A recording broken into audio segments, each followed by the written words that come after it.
I'm sure a lot of you have heard of Hormone Harmony by Happy Mammoth, the supplement that helps women maintain optimal hormone levels with over 50,000 glowing reviews from women worldwide, and 98% saying they'd recommend it to friends and family.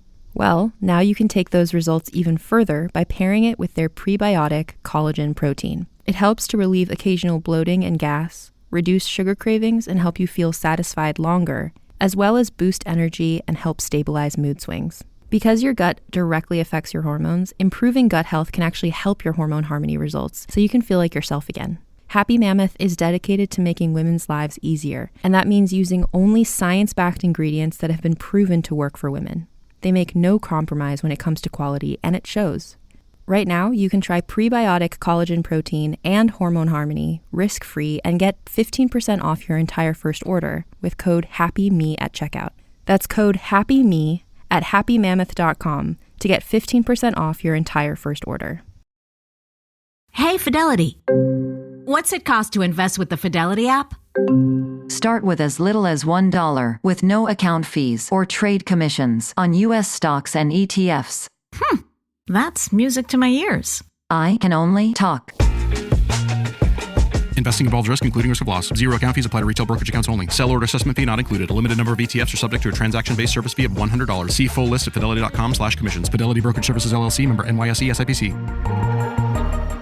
This episode is also available as a video if you would like to see my facial expressions as well as listen to my voice. This is available to anyone who's a member of my Patreon at the $6 a month level. And also, if you would prefer to listen to this episode with just no ads at all, but my voice, that's available to people who join my Patreon at the $1 a month level. You can do either option by going to patreon.com/AnnFosterWriter. The link is also in this episode description. Enjoy!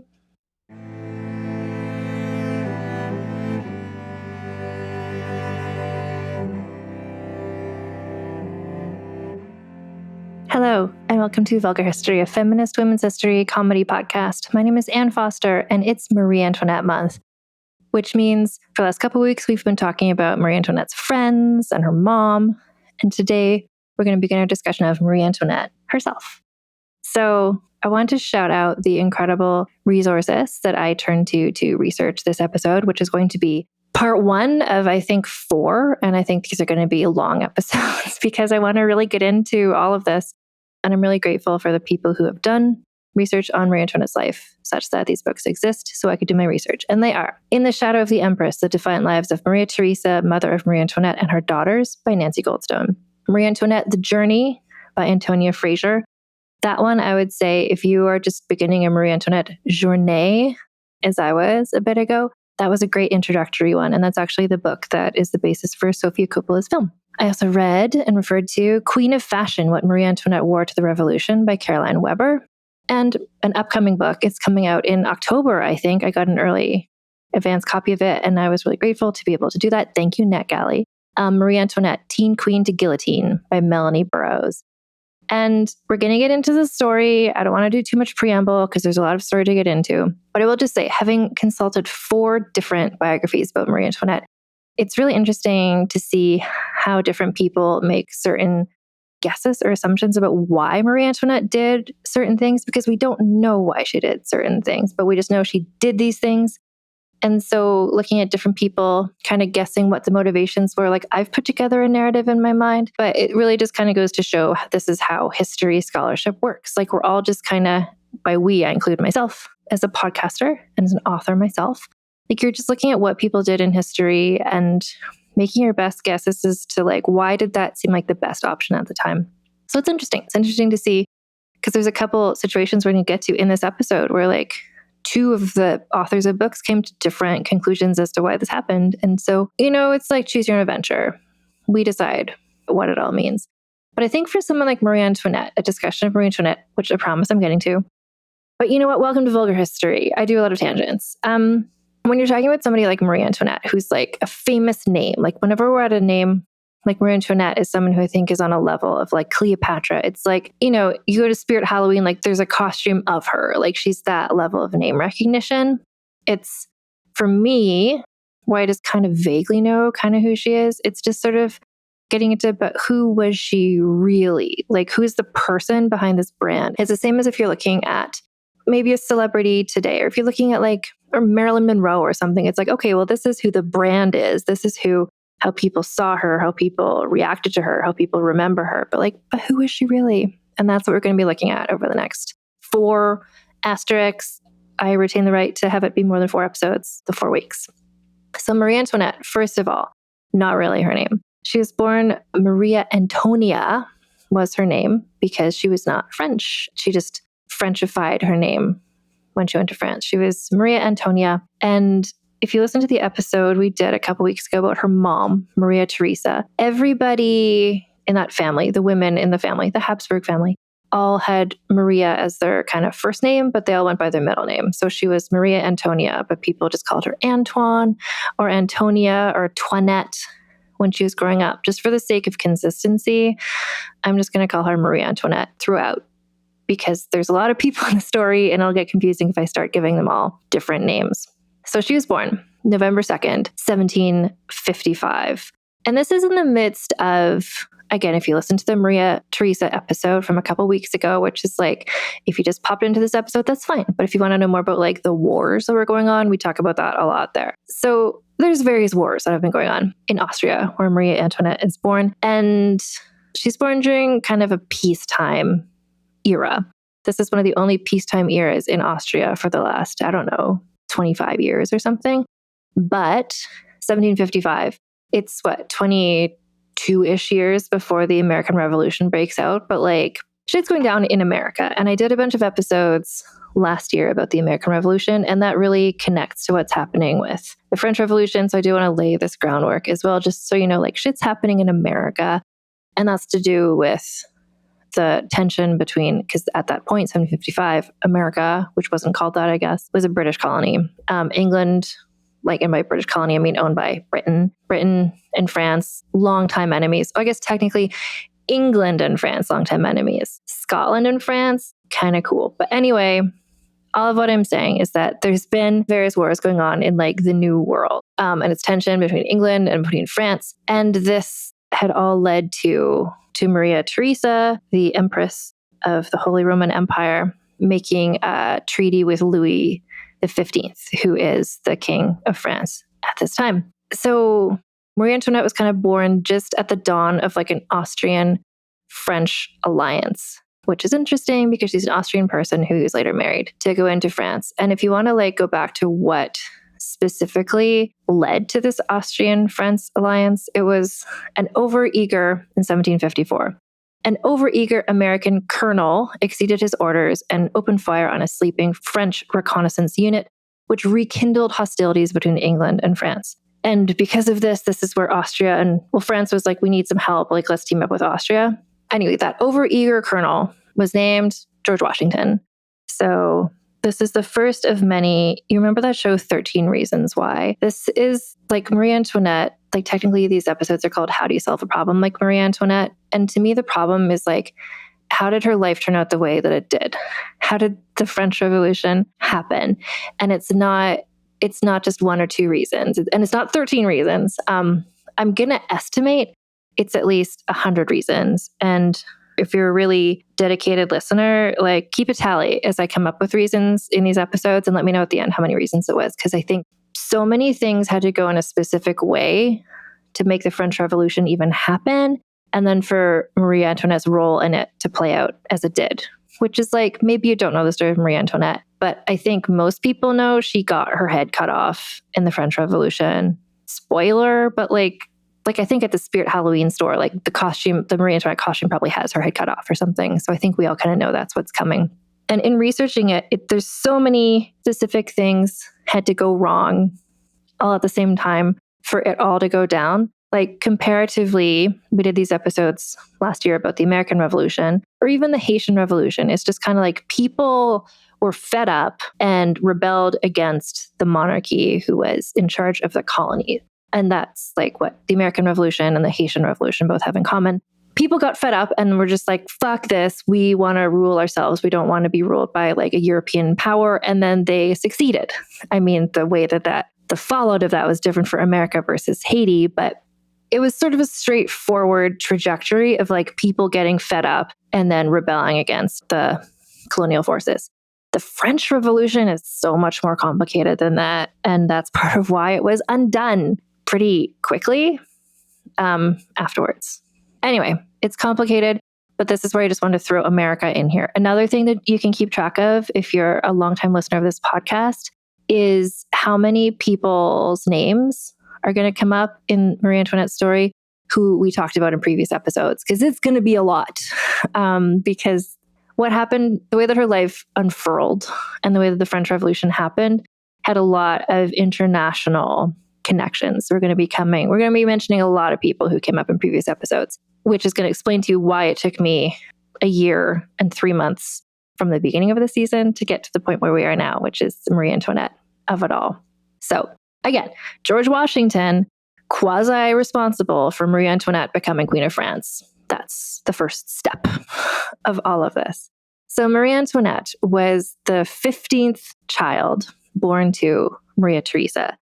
Maria Theresa was bringing some really hearty genes into the Habsburg family, which really needed it.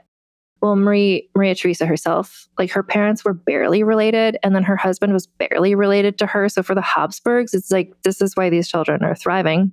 Not because of her excellent parenting, but we talk about that in the Maria Antoinette or the Maria Theresa episode. Anyway, so Marie Antoinette was the youngest daughter born to Maria Theresa. She was so all of the daughters of Maria Theresa kind of look the same way that if you look at like the Duggar siblings, it's like you all, like clearly you're all siblings of each other. Like you're all kind of pretty in the same way.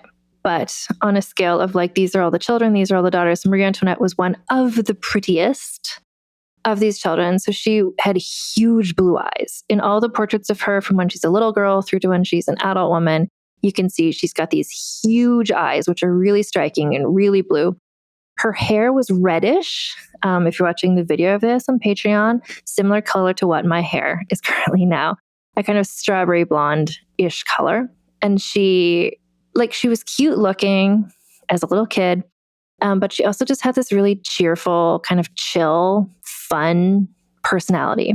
She was her father's favorite, which is interesting because she had 14 older siblings and then 2 more brothers after her. But so how do you stand out in a family that big? Is just by being like cute and by being sort of charming and lovely and kind of basic. And I say that as a basic bitch myself. Marie Antoinette was not a complex person. She was not, like a serious little studious kid. She was just like really easy to get along with. And I could see if you have a huge family and you're in the midst of constant wars, you're just like, I like this kid. I like this one that's just kind of like, you're like, hey, do you want to play this game? Sure. Like she's not like, I think partially this is her personality just inherently naturally. And partially I think she saw that to get along in this big family, it benefited her to be like a chill, easy person. I will say myself, as the youngest of not a family this big, I have 2 older sisters. I found that the way to get along, to get attention in my family was to be whiny and complain a lot. And I think other younger siblings might have that same experience. Marie Antoinette already showing emotional intelligence, that the way to become her father's favorite was to be actually chill and nice. So she does have emotional intelligence. We'll see that throughout this saga. So she also was, and maybe part of why she was her father's favorite is because she was also, in personality-wise, similar to him. Like her mother, Maria Theresa, was like intense. She was really like crafty and cunning and coming up with plans and like pulling herself up by her bootstraps and like self-educating herself. And her father, Marie Antoinette's father, Francis, Holy Roman Emperor, was just kind of like a hot guy who liked going to parties and having a nice time. And that is kind of Marie. This is what I mean. It's just like a basic person. Nothing wrong with that. Marie Antoinette, and her father could have both done well on like a Love Island situation. This is the sort of person they are. Unfortunately, they're born into like a wartime Austria, 18th century. So Marie Antoinette, growing up with her siblings and her family in the royal court in Vienna, had like, although she was the youngest daughter and she was kind of not paid attention to except for when she was being sort of people pleasing, like she got along with her siblings. There's sort of 2 batches of siblings in her family. not because her mother stopped procreating in the middle, but just because smallpox kept happening. And it was these like middle kids who died. So there's sort of like family number one. Like some of Marie Antoinette's older siblings were, I want to say like 20 or 25 years older than her. And then there's this younger batch of siblings. And so Marie Antoinette hung out with kind of the younger batch of siblings. And even within that, in the palace, again, I keep bringing up the Duggars, but like I don't know any other famous huge family, but similar to the Duggars. It's like the girls all lived on one side of the house and the boys all lived on another side of the house. So Marie Antoinette was closest to her sisters who were her same age. And the sister who was closest in age to her was called Maria Carolina, but her nickname was Charlotte. And I'm going to call her Charlotte because there's a lot of repeated names in this family.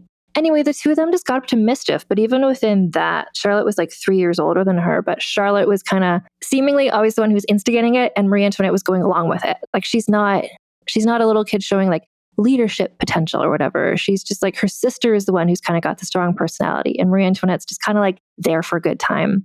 Just so you know, kind of, I think the vibe that people have as a child doesn't always, but often I think kind of reflects kind of who your personality is outside of extraneous other forces. Like people can be very different in behavior from a child to an adult.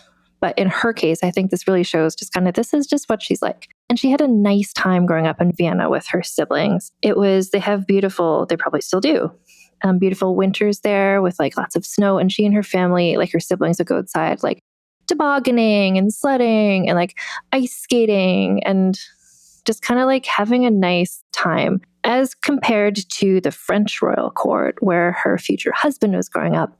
It was kind of laid back and chill. This is at a time, I don't think Maria Theresa and her husband Francis were necessarily like big on Rousseau's philosophy. Rousseau is like the most popular philosopher at this time. We've talked about him in like every episode this season.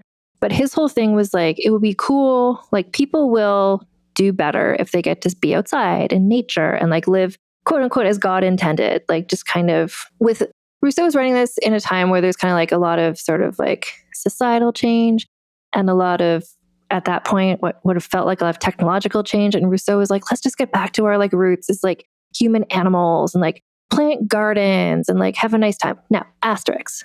Rousseau is saying this because this is also, he had read writings by people like John Smith, who you might know from the story of Pocahontas, whose real name was Matoka. And I did an episode about her a while ago. But Rousseau had read these kind of like racist colonial tall tales about what it was like in the Americas and what the indigenous people were like and how they were like living these quote unquote like simpler lives. And so Rousseau was like, we should be like that too.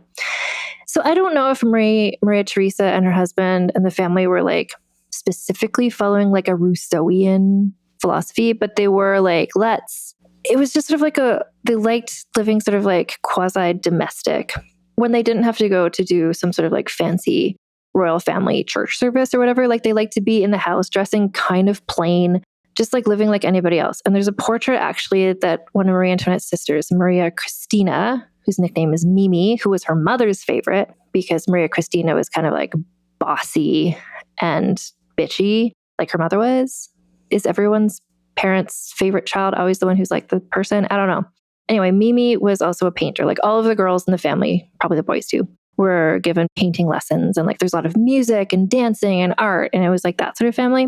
Anyway, Mimi painted this painting of the family on Christmas morning, like a painting of the family and what the family was doing on Christmas morning. And so the mom and dad are there and they're both dressed like pretty plain, considering it's like the Holy Roman Emperor and Holy Roman Empress. Like Maria Theresa is dressed almost as plainly as one could be in this situation. Francis is dressed kind of like Scrooge with like a nightcap and a nightgown on. And then Mimi herself is there in the painting dressed almost like how the maids would have been dressed, which is not to say she was in costume as a maid, but just like a plain dress. Like this is the domestic scene that she portrayed her family as. And then two of the brothers are there. The two littlest brothers are there playing with the toys they just got because it's Christmas. One of them looks kind of upset about the toy. One of them's having more fun. And then little Marie Antoinette is there. And this is the first portrait I saw of her where I was like, oh, I see who she is. I get this person because I too am a youngest sister. And little Marie Antoinette is standing there holding a doll. And the doll is probably the size like equivalent to her. She's like 6 years old in this picture. The doll is maybe like Barbie doll size. And Marie Antoinette is just looking right at the viewer of the painting. No one else in the painting is looking quite as directly. And she's just standing there holding this doll looking like the most thrilled little girl in all of the world. And she is kind of dressed like the doll. Like everyone else in the portrait is dressed sort of royal family casual. And Marie Antoinette is wearing sort of like the sort of gown you stereotypically think about like a little girl might wear in like the late 18th century, like a fancy dress. And the doll is wearing a similar dress. And it's interesting because no one else is dressed this fancy. So I think she's a sort of little girl who, and I have friends who have children who are like this, who just likes to wear their like Elsa dress every day. Or sometimes you see kids who like to wear their Spider-Man costume every day. Like I think Marie Antoinette on a daily basis would be wearing sort of the less restrictive Viennese royal family outfits, but she likes to dress up sometimes. She likes to wear her costume. And in this dress, in this painting, she's wearing her costume. And I'm just like, I get her. I see this girl and I know what she's about. So she had this really, all things considered, charming, idyllic childhood, really, for a person in this situation. And a lot of that is because like as much as her mother was like absentee and like off fighting wars and like being the empress, like there was staff and servants around, but also like the siblings really got along with each other. And I'm emphasizing this because that's not what it was like at Versailles. And that's not what it's going to be like at Versailles when she gets there. But she was raised, like you can tell sometimes when you meet somebody, it's like, oh, you were raised by a family that loved you. Like you have the confidence of a person who like developed that by just being supported in various ways by your family. And that is what Marie Antoinette has in her childhood, and good for her. So her family was very, as I mentioned, like artistic, musical.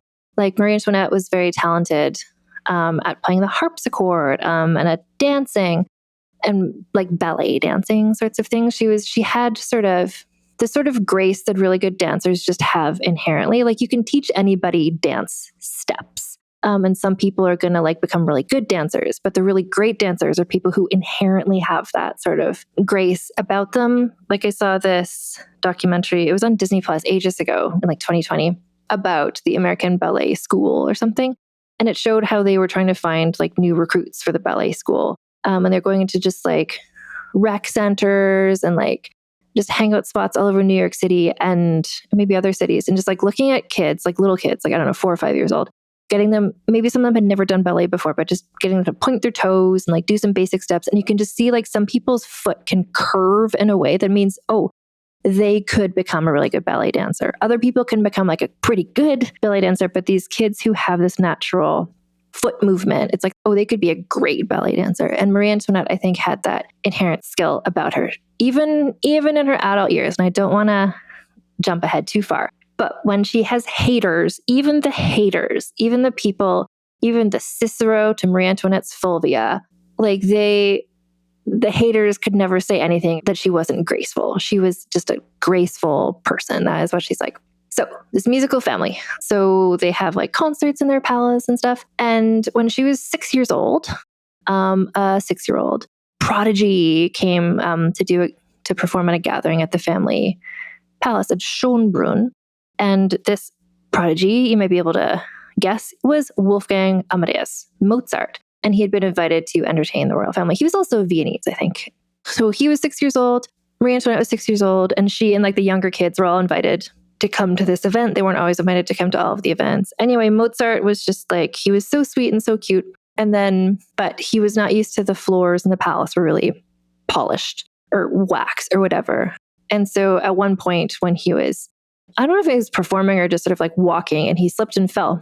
And then before he could like get himself back up, a little 6-year-old Marie Antoinette ran to him and picked him up.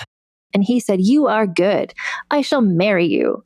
And this is, it's a sort of story that sounds like, is this true? Could this be true? But it's like everything you're going to hear about Marie Antoinette, like this is 100%, I think, a thing that happened. Because there's so many examples in her life where people fall in front of her and she runs to help them. Or people swoon or faint and she's the first person on the scene to help them. Like she is very attentive and she also empathetic. And again, I mentioned like the emotional intelligence. Like she wants to put people at ease. So this is who she is. Like she's just this sweet little girl, this sweet little baby angel. And just growing up in this kind of like, Narnia place, like not that it's snowy all the time, but all of her, it seems like later in life, her fond memories of her childhood are all snow based.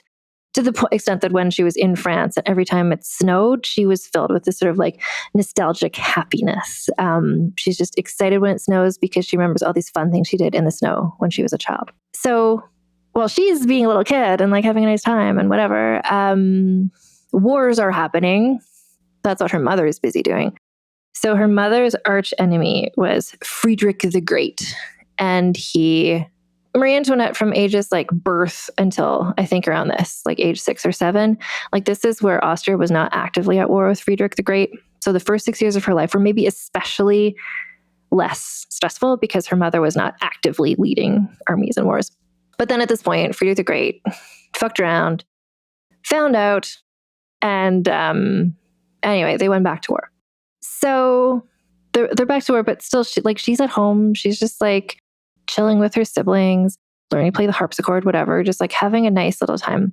And I do want to mention, like, she's still a little kid at this point, 6 or 7 years old. But I think it became evident fairly early on that she was skilled at gracefulness, at dancing. She had emotional intelligence, but she was not book smart. She struggled with reading and with writing, and a lot of her struggles in one of the books that I cited, so Nancy Goldstone's book, she does outright suggest that Marie Antoinette maybe had what we would now consider somebody with ADHD, or potentially, certainly learning difficulties, potentially like dyslexia or something. Like she found reading really hard. She struggled with it, and there weren't people around there with strategies to get her to succeed in this. Actually, she had a governess who really liked her. And again, this is kind of like the emotional intelligence. Like Marie Antoinette was just so nice and pleasant that her mother wanted to have like regular report cards, like how is she doing? And the governess couldn't be like, actually, she doesn't know how to read or write and doesn't want to learn. So what the governess would do eventually is she would just like write the essays like in pencil. Then Marie Antoinette would trace over the letters because she was illiterate. Like she didn't know what the letters even said, but she would trace over it in ink, and then they would hand that to Maria Theresa, and then it would seem like Marie Antoinette was learning the lessons, but she was not. But she's a sort of person, and this isn't necessarily an ADHD thing, because I'm also this sort of person and I don't have that, but where if she's not good at something, she's not interested in it. She doesn't want to stick with it long enough to get good at it. Like when I was in school, I was good at history. And obviously, like anything that was story-based. I love history. I loved English. I loved reading and writing. But like math and science, like I was not inherently skilled at those things. And I didn't love becoming good at them. So we'll see this later in her life as well. Like I'm focusing so much on Marie Antoinette as a kid because this is really who she is before she gets to Versailles. And she gets to Versailles at such a young age. She doesn't have much of a chance to become anything other than this child who she is. But when something is hard, she didn't have the focus to stick with it. And I think that's partially her personality and partially like the ADHD of it all. But she was young. Well, at this point, 7 years old, but she was sort of the youngest out of this family. She was beloved. She found ways to make it seem like she was doing better at school than she was. And she was getting away with it. And she could have gone on her whole life this way, but we'll see what happens. Anyway, when she was about 10 years old, so her whole family, basically her father, her mother, and the oldest sibling, Pack, were all going off to Innsbruck to prepare for one of her older brother's weddings. And so the whole family was getting ready to go. The littlest kids were just kind of like, boo-hoo, we want to go too. And her dad actually held up the whole procession of carriages because he's like, I need to go say goodbye to my favorite, Marie Antoinette. So he, like much to the irritation of Maria Theresa, who's just like, let's go, we have a schedule. Francis is like, no, I need to hug Marie Antoinette. And so he made everybody wait until little Marie Antoinette, like 10-year-old Marie Antoinette, could be brought out so he could hug her. And they were like, why did you do that, man? And he's like, I longed to kiss that child, he said. Like that's his fave. And I think he knew that she needed to see him one more time. And then en route to or from this wedding, he suddenly died of a heart attack. So that was the last time Marie Antoinette ever saw her dad. her mother returned from this journey really, really upset. We talked in the Maria Teresa episode that she was like digmatized by her husband. She was obsessed with him and had been since she was a girl. But like anybody, like your husband suddenly died in front of you. Obviously, she's traumatized. So she came back completely changed. She was just in mourning for the rest of her life. She painted the walls of her house black. Her mother was changed. And so Marie Antoinette's life shifted somewhat because her father died. And that's a huge change for anybody.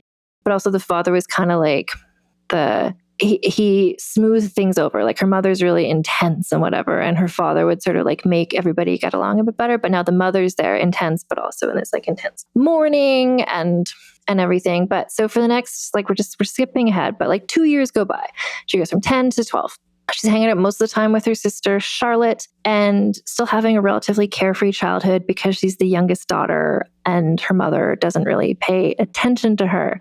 So she and her sister Charlotte, they would have like picnics and play in the garden and like pull tricks on their governess. And the governess was like, okay, don't learn how to read. That's fine. And part of the reason why her mother was not super paying attention to her, besides the fact that her mother was like in mourning and at war and had all these other siblings, it's at this point, there's, I think, 5 unmarried older sisters.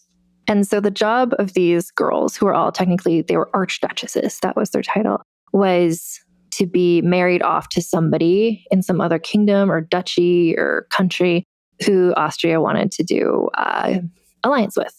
And a way to, like, you see this in history constantly. Like, this is not specific to just this family, but that's kind of the role of daughters. Was like the role of sons is to inherit the kingdom or the duchy or whatever, the empire. And the role of daughters is to be married somewhere else to like cement an alliance. And the reason you do that is because, for instance, Austria and France. If you want to be like, we're going to work together, Austria and France, like we had been enemies, but now we're friends. And to show that we mean that, we're going to marry your boy to my girl. And then that means like now we're family. So we have to stay.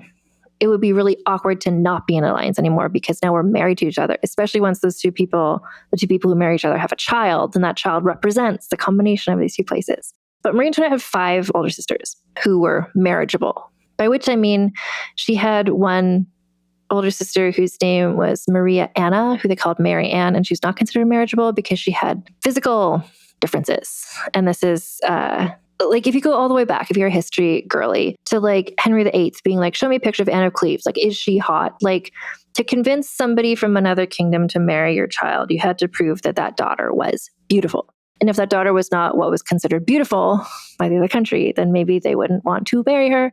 So this sister, Mary Ann, was not only she had physical differences, but also she was sort of like, she had health problems too. And so the role of these duchesses is to be beautiful enough that another country would be like, yes, she can marry into our family.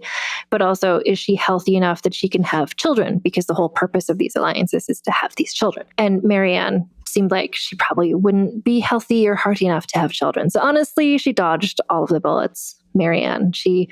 Her mother made her be the abbess of a nunnery, but she didn't have to go live in the nunnery. So she just stayed at home and chilled. And for her, compared to what happens to all of her sisters who were sent off to these horrible marriages, like, she did okay. Anyway, so Marie Antoinette is the youngest of all these sisters, and there's different countries that her mother wants to like cement alliances with, but there's enough sisters lined up for those marriages that Marie Antoinette's not even being thought about in that context yet. She's like 12 and whatever.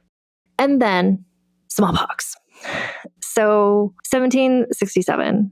So smallpox is a main recurring character in this story. Sometimes for this podcast, for some of the seasons or like mini series, I make like a bingo sheet, sort of like a drinking game for the podcast, but like smallpox is going to come up a lot in this story. And this is its first appearance. So 1767. So what happened is that one of her older sisters, Maria Josepha, died of smallpox. A whole bunch of people got smallpox at this point. Even Maria Teresa, the mom, got smallpox. It seemed like she was so close to dying that they gave her the last rites, which is like what you do in a Catholic family before someone dies. I should mention this family is Catholic, and that's pretty important because the only nations they could marry the daughters to had to be other Catholic nations like France. So because Maria Josepha, the older sister, died of smallpox, that meant all the other girls were like scooched up in the order of like who's going to be married to who. And then I'm just double checking. Oh yeah. And then she had another sister, Maria Elisabetta, who was the prettiest of the older siblings. Like, remember, there's like the two sibling groups, and Marie Antoinette is like the prettiest of the younger batch, and Maria Elizabeth was the prettiest of the older batch. So she was like, okay, we're going to get like a actually really good alliance for her because she's so pretty. She got smallpox, survived, but her face, she just had smallpox scars on her face. So suddenly now the whole like, is she beautiful enough to convince somebody to marry her? Like, that's not true anymore. So then she was forced to become an abbess of a nunnery as well, but she could also stay at home. So again, she kind of got out of this. Okay. Although it was very devastating for her to have gone from thinking of all these opportunities or options in life to just being like, no, you have smallpox, you're an uggo, like the end. So again, Marie Antoinette was like scooched up twice in this list of like which sister is going to marry where. So this is, again, like, to whoever out there, is thank you for this. I hope that there's someone doing this, keeping a list of like all the things that had to happen for Marie Antoinette's life to turn out the way it was. Like, one thing is, I don't know, you could put this as one thing or two things. So like Maria Josepha dying of smallpox is one thing.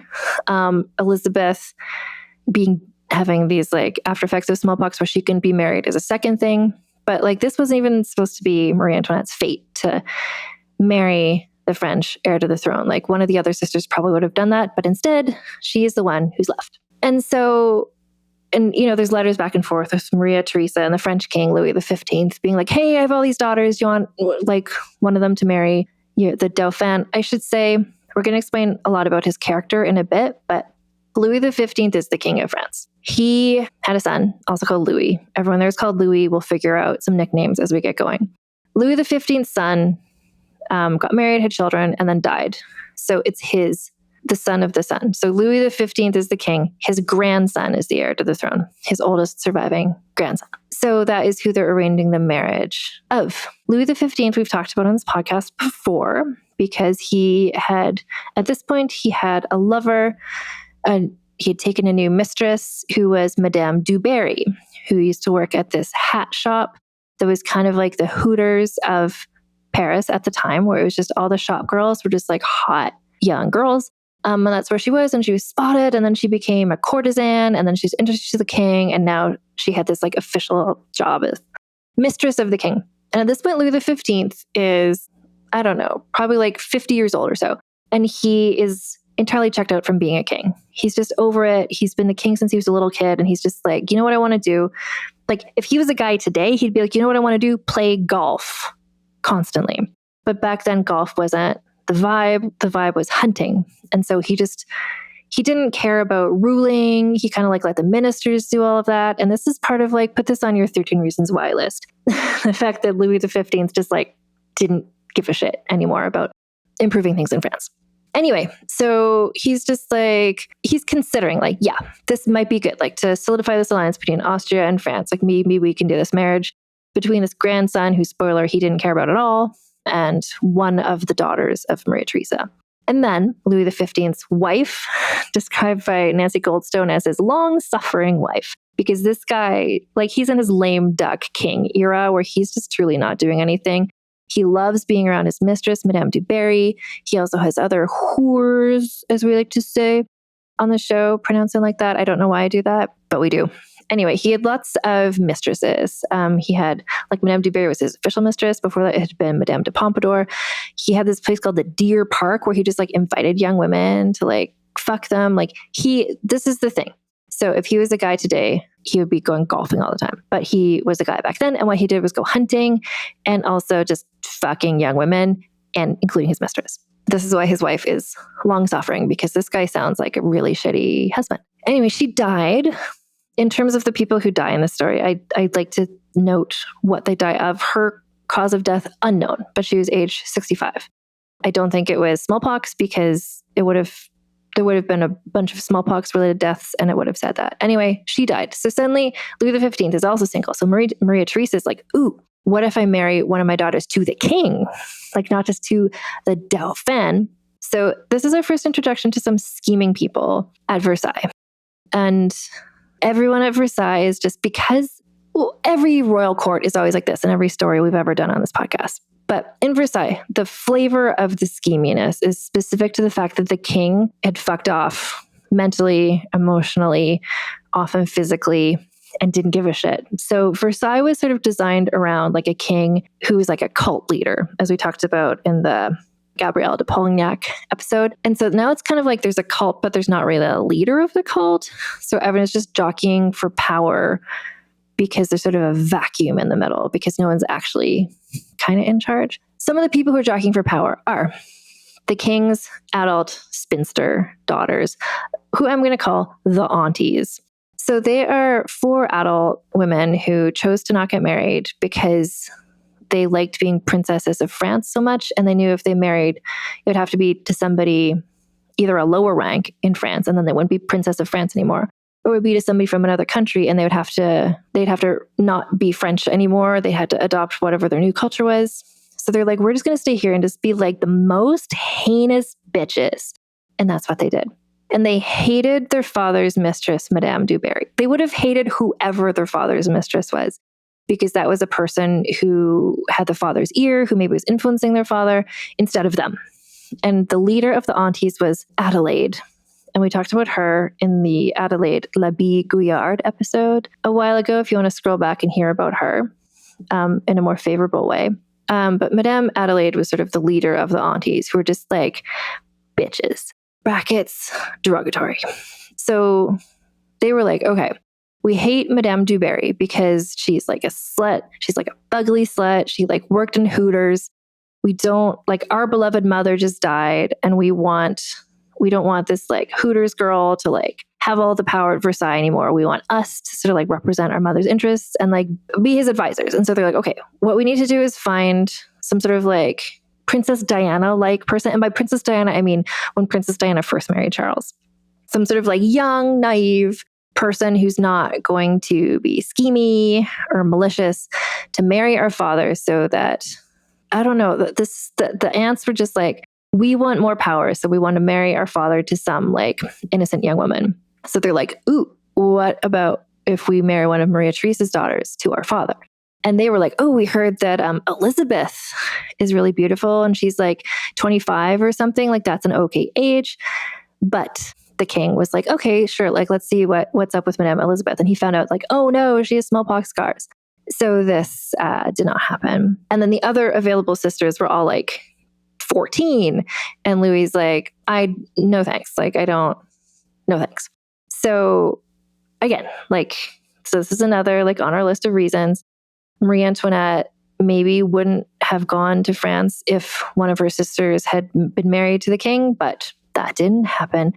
Actually, so Lou is suspicious about Elizabeth. It's not just like he heard word that she had like smallpox scars. He sent a portrait painter to Vienna, which, you know, it's sort of like sending like a paparazzi to just be like, so I just picture the portrait painter showing up and just like really quickly sketching like a courtroom sketch to be like, oh, here's what she looks like, and then sending that back.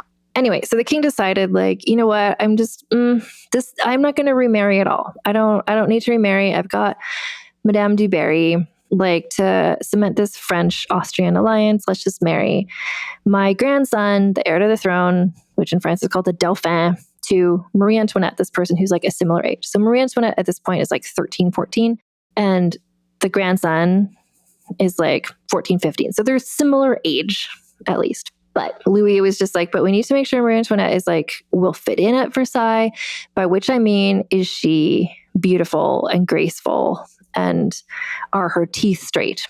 This was very important to him.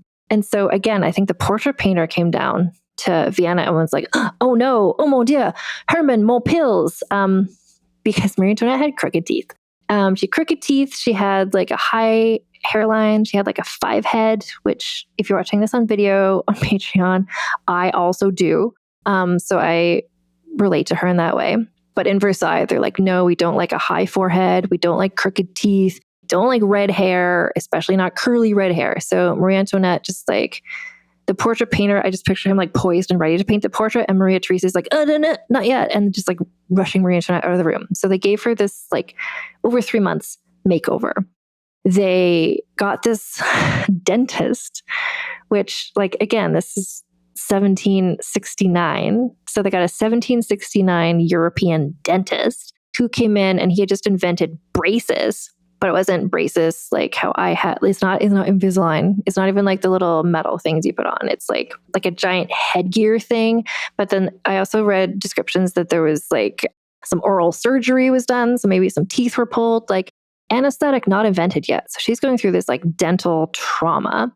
And then Louis also sent down from Versailles his mistress's hairdresser, who's also his late wife's hairdresser, who came down to like figure out a new style for Marie Antoinette that would be like, it's not bangs, because if you see portraits of her, she doesn't have bangs, but they just figured out a way to kind of like hide the 5 head. And part of the issue with Marie Antoinette was she had like traction alopecia because she liked to pull her hair back in like a hairband.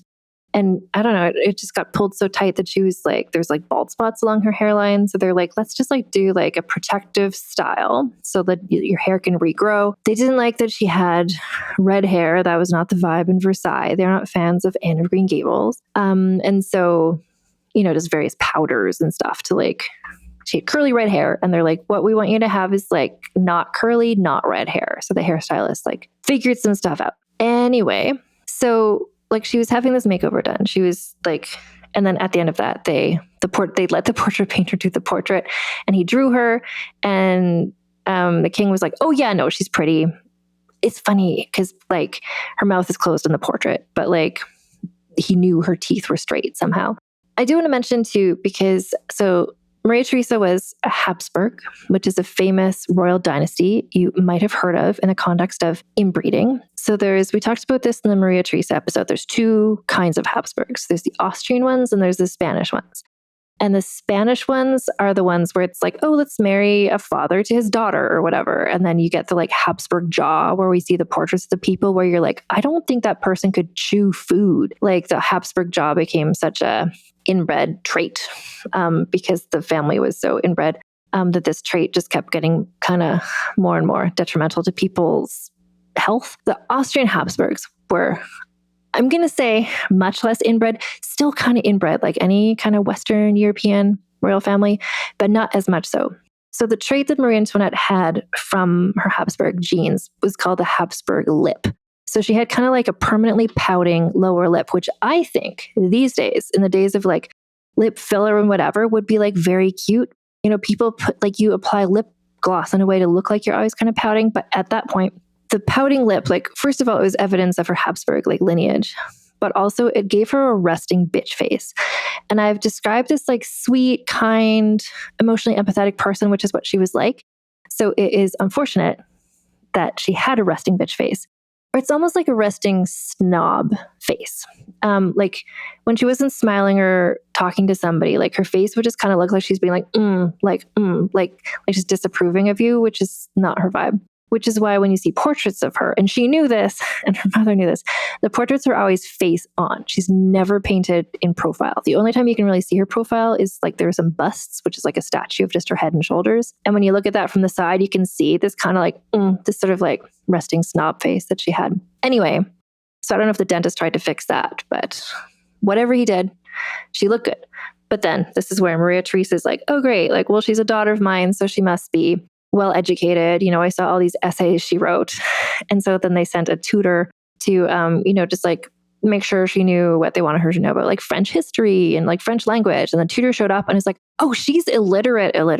Like it's not just like she doesn't know French is like a second language.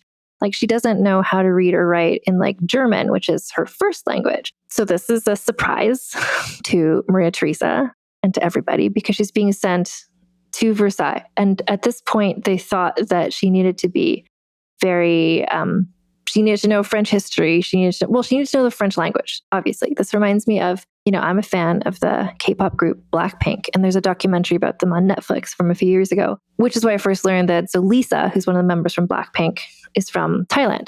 And she was discovered because, she's such a good dancer and stuff. And then she went to Korea to do her training, but she didn't speak a word of Korean.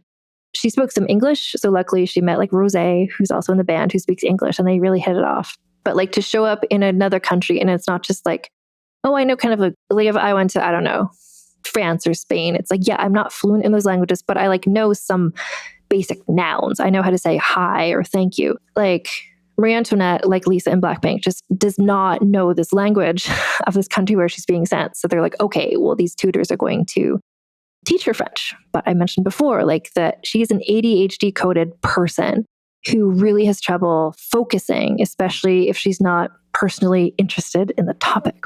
So she was sequestered. She's kind of quarantined for this sort of, like, it reminds me of the movie The Princess Diaries. Just like sort of princess school where it's like, let's just teach her everything. So she had some classes that I think she probably enjoyed, like ballet, which I think had just been recently invented or something. And this guy came down who maybe was the inventor of ballet. She's already gifted. Like she had been taught ballet. She was so graceful, like I said before. But he taught her the Versailles glide, which is like, Versailles is this extremely insular, fucked up cult that has more rules than I could ever describe to you, and expectations and etiquette. And one of the things that everybody has to do at Versailles, if you're a woman, is walk extremely elegantly in such a way that it doesn't even look like your feet are moving, which you're like, how would you do that? Well, just picture like a big hoop skirt that covers your feet. So you just kind of, you see sort of people in the Nutcracker ballet sometimes. The Mother Ginger sort of moves like this. Anyway, so she got a dance instructor to show her how to do the Versailles glide, the special walk, but also how to stand with a certain posture. And I think she already, like, again, this is like Lisa in Blackpink. Like Marie Antoinette, like does really well with physical movement-based tasks because she has this gracefulness in herself.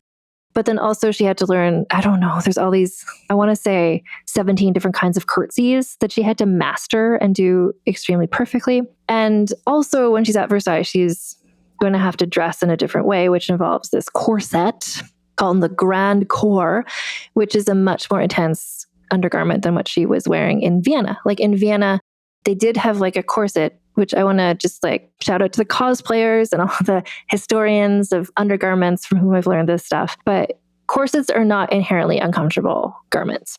It's a support garment. It helps kind of hold up your bust in a pre-bra era. It's, depending on how tightly you lace it, like it can be more or less restrictive on your breathing and your digestion. But the sort of corsets that she wore in Vienna were flexible, more comfortable type things. The Grand Corps, this undergarment she's going to have to wear in Versailles, was so restrictive that it would change your posture. So I think she had to be trained in how to hold yourself when you're wearing that as well. So remember the little girl holding the doll in the painting? Like she likes dress up, but it's kind of like you want to, I was trying to think of how to describe this, but it's, in terms of fashion stuff, it's not even just like every day getting dressed like the paparazzi are going to hit you in your casual, get you in your casual outfit. It's not even like every day you're going to red carpet movie premiere. It's like every day is like the Met Gala, like hours worth of preparation for an incredibly uncomfortable garment. And there's not just like, oh, you know what, today I just want to like watch Netflix and like wear my like sweats. Like she's never going to be able to do that again in her life. So they're just getting her physically prepared for that as well. She was also taught French. Well, they attempted to teach her French history and literature. And so the guy who was sent was called Abbé Vermont. And he showed up to teach her sort of like French language, literature, history. And he realized like, oh, she's so charming. She's so sweet. She's so kind. And that is how she has been able to like manipulate her instructors to not actually teach her things. But he was like, but I have to teach her these things. And so he, to his credit, he found a way of pedagogy that worked with her specific needs, where he's like, if you tell her things, like the way you're listening to this podcast right now, like I find history so much more engaging and interesting in a podcast format or in a really gossipy book or in a documentary where they're just talking to you like you're a regular person versus reading a really academic textbook or listening to a lecture in a classroom. That's me. Marie Antoinette, similar. So he figured out like if I tell her stuff in the form of conversation instead of, because we already mentioned like reading, like as much as they're trying to like get her up to where they expected her reading capabilities to be at this point, they're not. And reading is hard for her. Reading something she's not interested is even more hard. So he's like, well, if I just tell her things, if I can explain it to her like a podcast, then she seems to learn things better. So this is what he starts doing. And he's working hard at it. It's a real like My Fair Lady, Henry Higgins vibe. And he was writing sort of reports back about her. And he's just like, she means so well. She wants to learn this. She just functionally is not, it's so much more challenging for her. Like she just cannot focus. And it's like Ritalin has not been invented. So he's doing the best he can. Eventually the whole thing was, I think he's there for 6 weeks, after which she had learned what I would say is arguably the most important skill, speaking French, like to go to another country. It's like, yeah, she might not have the minutia of like the history of the country or the literature, but can she speak the language? Like that's going to be, if you know that and you know the curtsies, like I feel like those are the top skills for her to know at this point. And she was just like, at this point, like people pleasing. Like she's just like, I want to learn these things. I want to get this right. I want to do a good job. I want to make my mother proud. And the portrait, like I said, like the portrait was sent to the king to be like, look, like we fixed her teeth. We got a new hairstyle, got rid of the 5 head. Oh, I should mention, so the hairstylist had invented this new hairstyle for her, which is kind of like a chignon in the back, but sort of like swept across the front to maybe hide the forehead a little bit. And it looked so cute on her because everything looks so cute on her because she's a cute girl. That people in Vienna saw her with this hairstyle and they're like, oh my God, I want to do my hair like that. And they called it like hairdo à la Dauphine, because Dauphine was her title to be, because her husband is the Dauphin, the heir to the throne of France, and she'll be his wife. So she's 13 years old and an influencer already. And so this is also a hint of what's to come. Like with today's influencers, if somebody is just like a cute, gregarious person and you see them wearing a certain whatever Labubu themed lipstick or whatever, you're like, oh, if I get that lipstick, I will look like her. And it's like, no, you'll still look like you. Like she looks cute because she's just a cute person. But Marie Antoinette has this ability. She's the original influencer.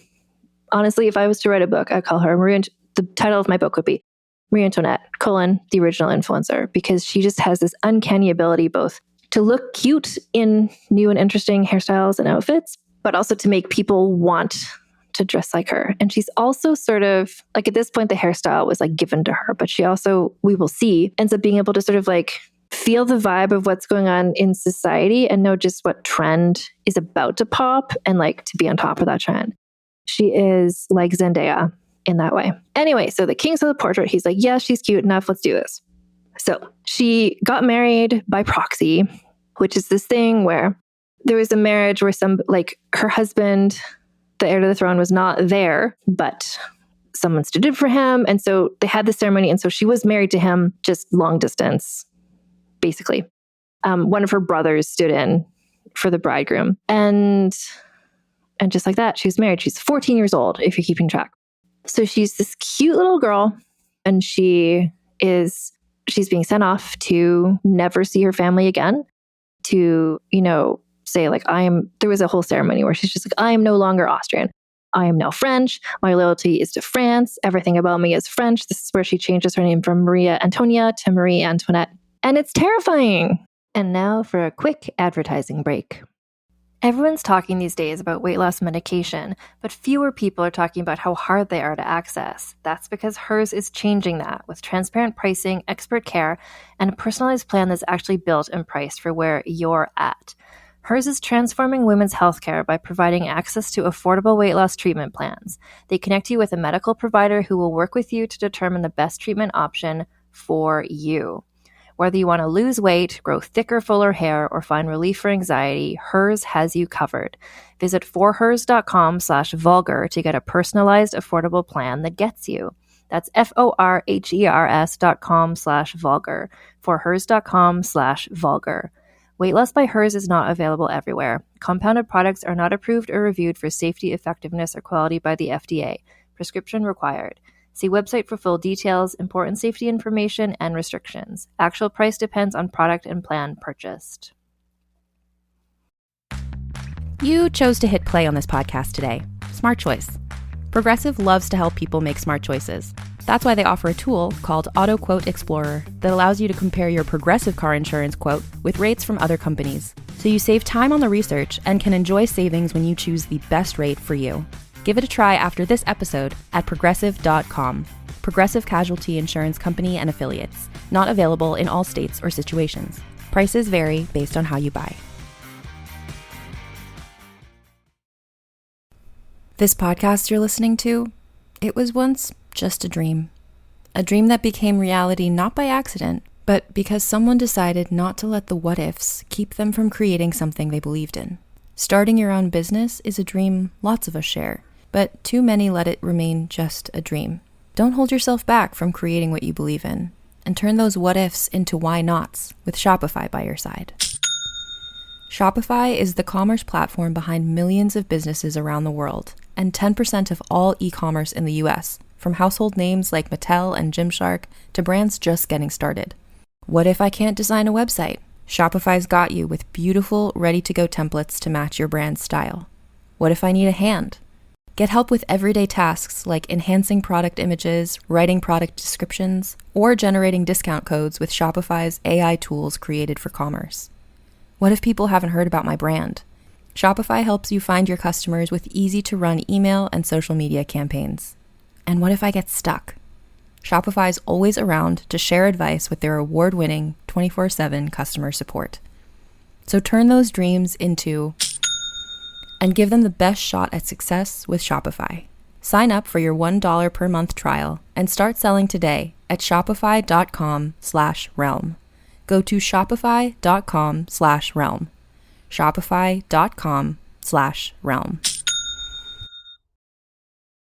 Summer really lends itself to a minimal effort, maximum impact makeup look. When it comes to looking and feeling your best, especially in the August heat, sometimes less is more. And when you're working with fewer products, you want the quality to be high, which is why Thrive Cosmetics is your go-to for a simple, clean, and radiant summer look. Every product is 100% vegan, cruelty-free, and made with clean, skin-loving ingredients that work with your skin, not against it. One of my favorite Less is More products is their Brilliant Eye Brightener.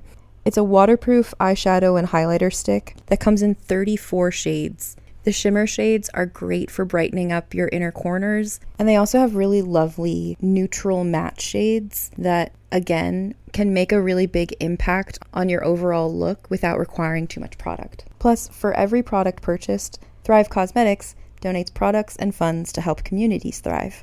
And with over $150 million in product and cash donations to over 600 giving partners, your purchase directly fuels real impact. Maximize your look with minimal effort. Go to thrivecosmetics.com/thrive for an exclusive offer of 20% off your first order. That's Thrive Cosmetics, CAUSEMETICS.com/thrive. And we're back. Think about, it's so intense to be, every year is such a huge change when you're a teenager. Going from 14 to 15 is huge. But the difference between a 14-year-old, I don't know, this is like starting high school, and an 18-year-old, leaving home maybe for the first time, going to university or college, to be leaving home forever at age 14 is intense. And she, as you might understand, as her carriage entourage was leaving Vienna, she cried. People wrote down that they saw her crying. She had all new outfits. Her mother had paid an exorbitant amount of money to get her new French clothes in the French style, which is more formal than what they had been doing in Vienna, using French fabrics to show look, we're supporting your, garment industry. So the only sort of souvenir she's able to keep from Vienna was her mother had given her a gold watch. And we will see the gold watch is an important supporting character in the story. The gold watch makes some later appearances. She keeps it with her for the rest of her life. Her mother also sent her a letter of instructions. So if you listen to the Maria Theresa episode, Maria Theresa likes to write letters and tell her children what to do. So she wrote a letter, and the letter is called something like, important letter, read this every month for the rest of your life. And it was just a list of things that Marie Antoinette should and should not do, which are just things like, do what people tell you, don't make a scene. It was just sort of vague, yet specific advice, yet unhelpful advice that Maria Theresa just thought would be, I don't know. She's read this every month. And Marie Antoinette, bless her heart, did, because she's okay, this is what my mother says, so I'll do what she says. And let's do some backstory about what she was gliding into in her Versailles glide. So, France, at this time, poor in this kind of Great Depression / recession era. France is in its flop era because France had been involved in numerous wars, and being in wars costs a lot of money because you have to like deploy troops and pay those troops and pay for muskets and ammunition and boats and everything.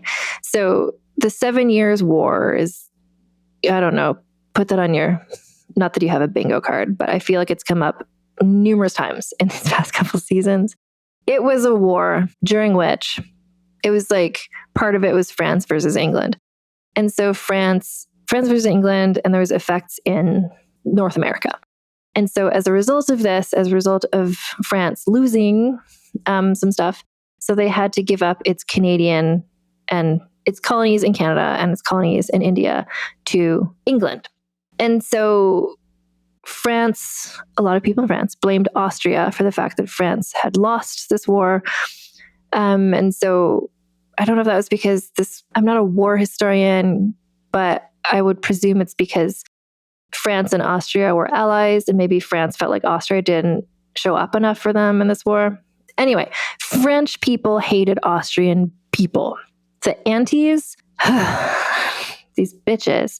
So they refer to Marie Antoinette as the Austrian, but in French, it's l'Austrienne. And the thing about that is in French, it's sort of a pun. So l'Austrienne, like L' Austrienne. It's a pun because that's similar to the French word for an emu, which is a bird that is thought of as being sort of dumb looking, and bitch. So like they call her, the Austrian, which is like they're just being like, oh, really? The emu bitch? Or maybe it's ostrich. I'm sorry, it's totally ostrich. It's not emu because it sounds like ostrich. So they're just like calling her an ostrich bitch. But they're like, oh, we're just saying she's Austrian. The aunties are my enemies. So anyway, people in France were primed and ready to hate this little girl coming there because they sort of thought, we don't trust Austria. We're suspicious of them. It's like shady that they have a woman in charge in the form of Maria Theresa. And so they were just kind of like, oh, like Marie Antoinette is coming, this ostrich bitch, and she is probably a secret sleeper agent. She's probably some sort of like, she's here to maybe make Austria take over France, or she's like a spy, or she's going to like infiltrate herself in court and like she'll suddenly be in charge. It's like it's this 14-year-old basic bitch whose like largest joy in life is like ballet and like fashion dolls. And they're like, she's coming here to ruin our country. And it's xenophobia is what it is. It is hating people because of where they're from, but it's also because she's coming from a country that for a very long time France was at war against. She didn't know this. She didn't know that all these people would hate her because she's just like this sweet little baby angel. So the anti-Austrian faction at Versailles had kind of two groups. One of the groups was Madame du Barry, the mistress, and the people who supported her because she was the mistress and she could like get them good jobs and stuff because the king trusted her, etc. One of the people in this faction was, as it would so happen, the man who was responsible for the education of Marie Antoinette's husband. So Marie Antoinette's husband, I just want to say, so Madame du Barry is the mistress. Du Barry, it's Barry. Marie Antoinette's husband's name is Louis Auguste, and he's the Duke of Berry, Berry. And because everybody in that family is called Louis, they called each other by their titles. So like his younger brothers are the Count of Artois and the Count of Provence. And so every book I read calls the brothers like Artois and Provence, and like, thank you, because now I can tell them apart. So what I'm going to do is how he was referred to at the time. Like, well, he was often called the Dauphin because that's his role. But he's the Duke of Berry. And honestly, I just think of him as Barry, and that is what I'm going to call him, Marie Antoinette's husband, Barry. So Barry's tutor hated Austria and was on Madame du Barry's like payroll. So he had been training Barry to be like, don't trust Austria. Everyone there sucks. They're all like jerks, like especially the women. The women are manipulative.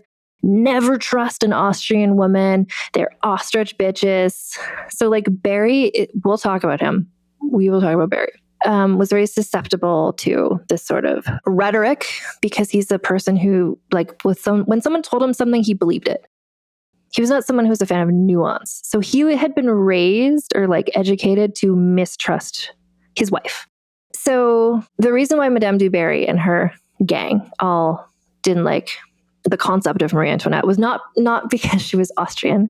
It was because they thought that she might come in and the king might like her. And so then that might take power away from Madame du Barry. And if power was taken away from Madame du Barry, then all these other people like the tutor would also have less power. So they were just like, we need to make sure the king hates her. That's one branch of the hateration nation. The other group is led by the aunties. So this is Adelaide, Victoire, and Sophie. So they all hated Madame du Barry, yes. But they also hated Austria. And they also hated women.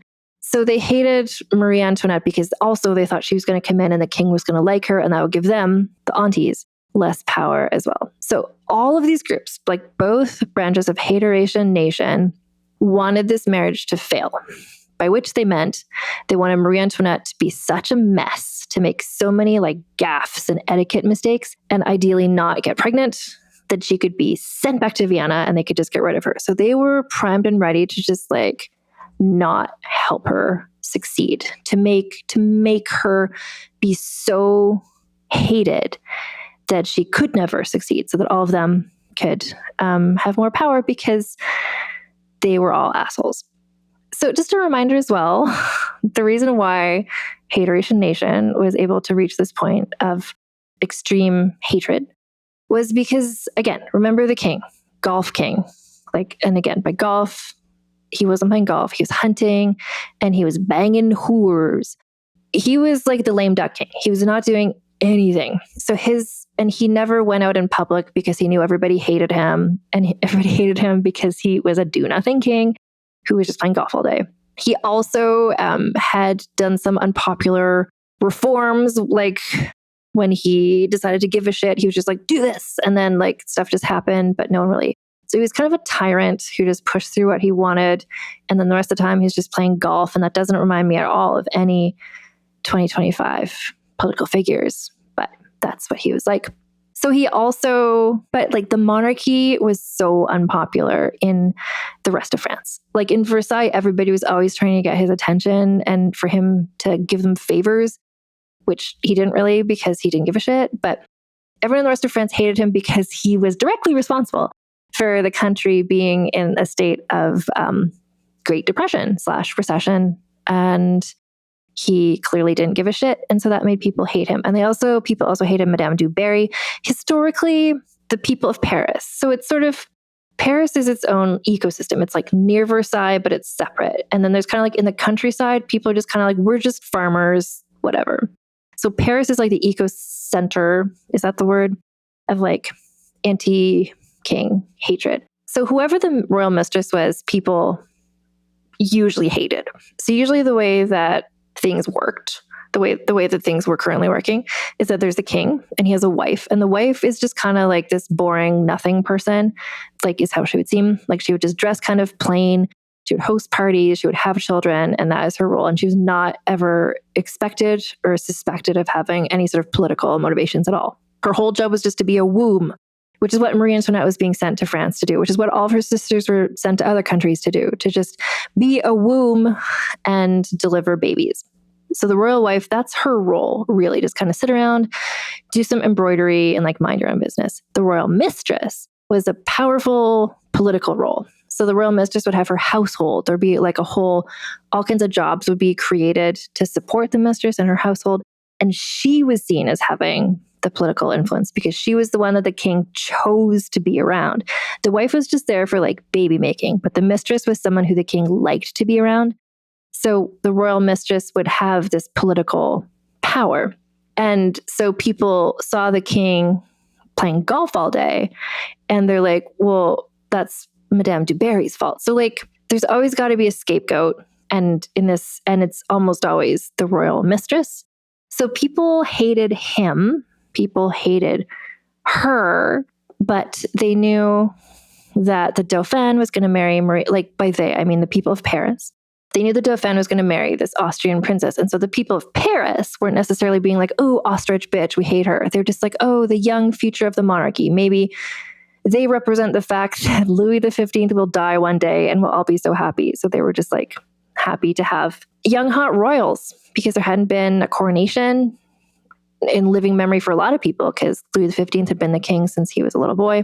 There had been a royal marriage for a long time. They're just excited. They're just excited to have young people. So at this point, Versailles, everybody at Versailles mostly was distrustful of Marie Antoinette and wanted her to fail. The people of Paris were just like excited to have like a young person. So she's being supported by Paris, the city where she's not. And everybody at Versailles, the place where she's going, were actively trying to make her fail. And she's just this little 14-year-old girl who's just kind of like heading off away from everything she's ever known, this like wholesome life of, building snowmen and drinking hot chocolate with her sisters. So she headed off to France in this French-made carriage. And there's a whole negotiation about like what route will she take and at what point will she switch from having her Austrian entourage with her to having French people with her.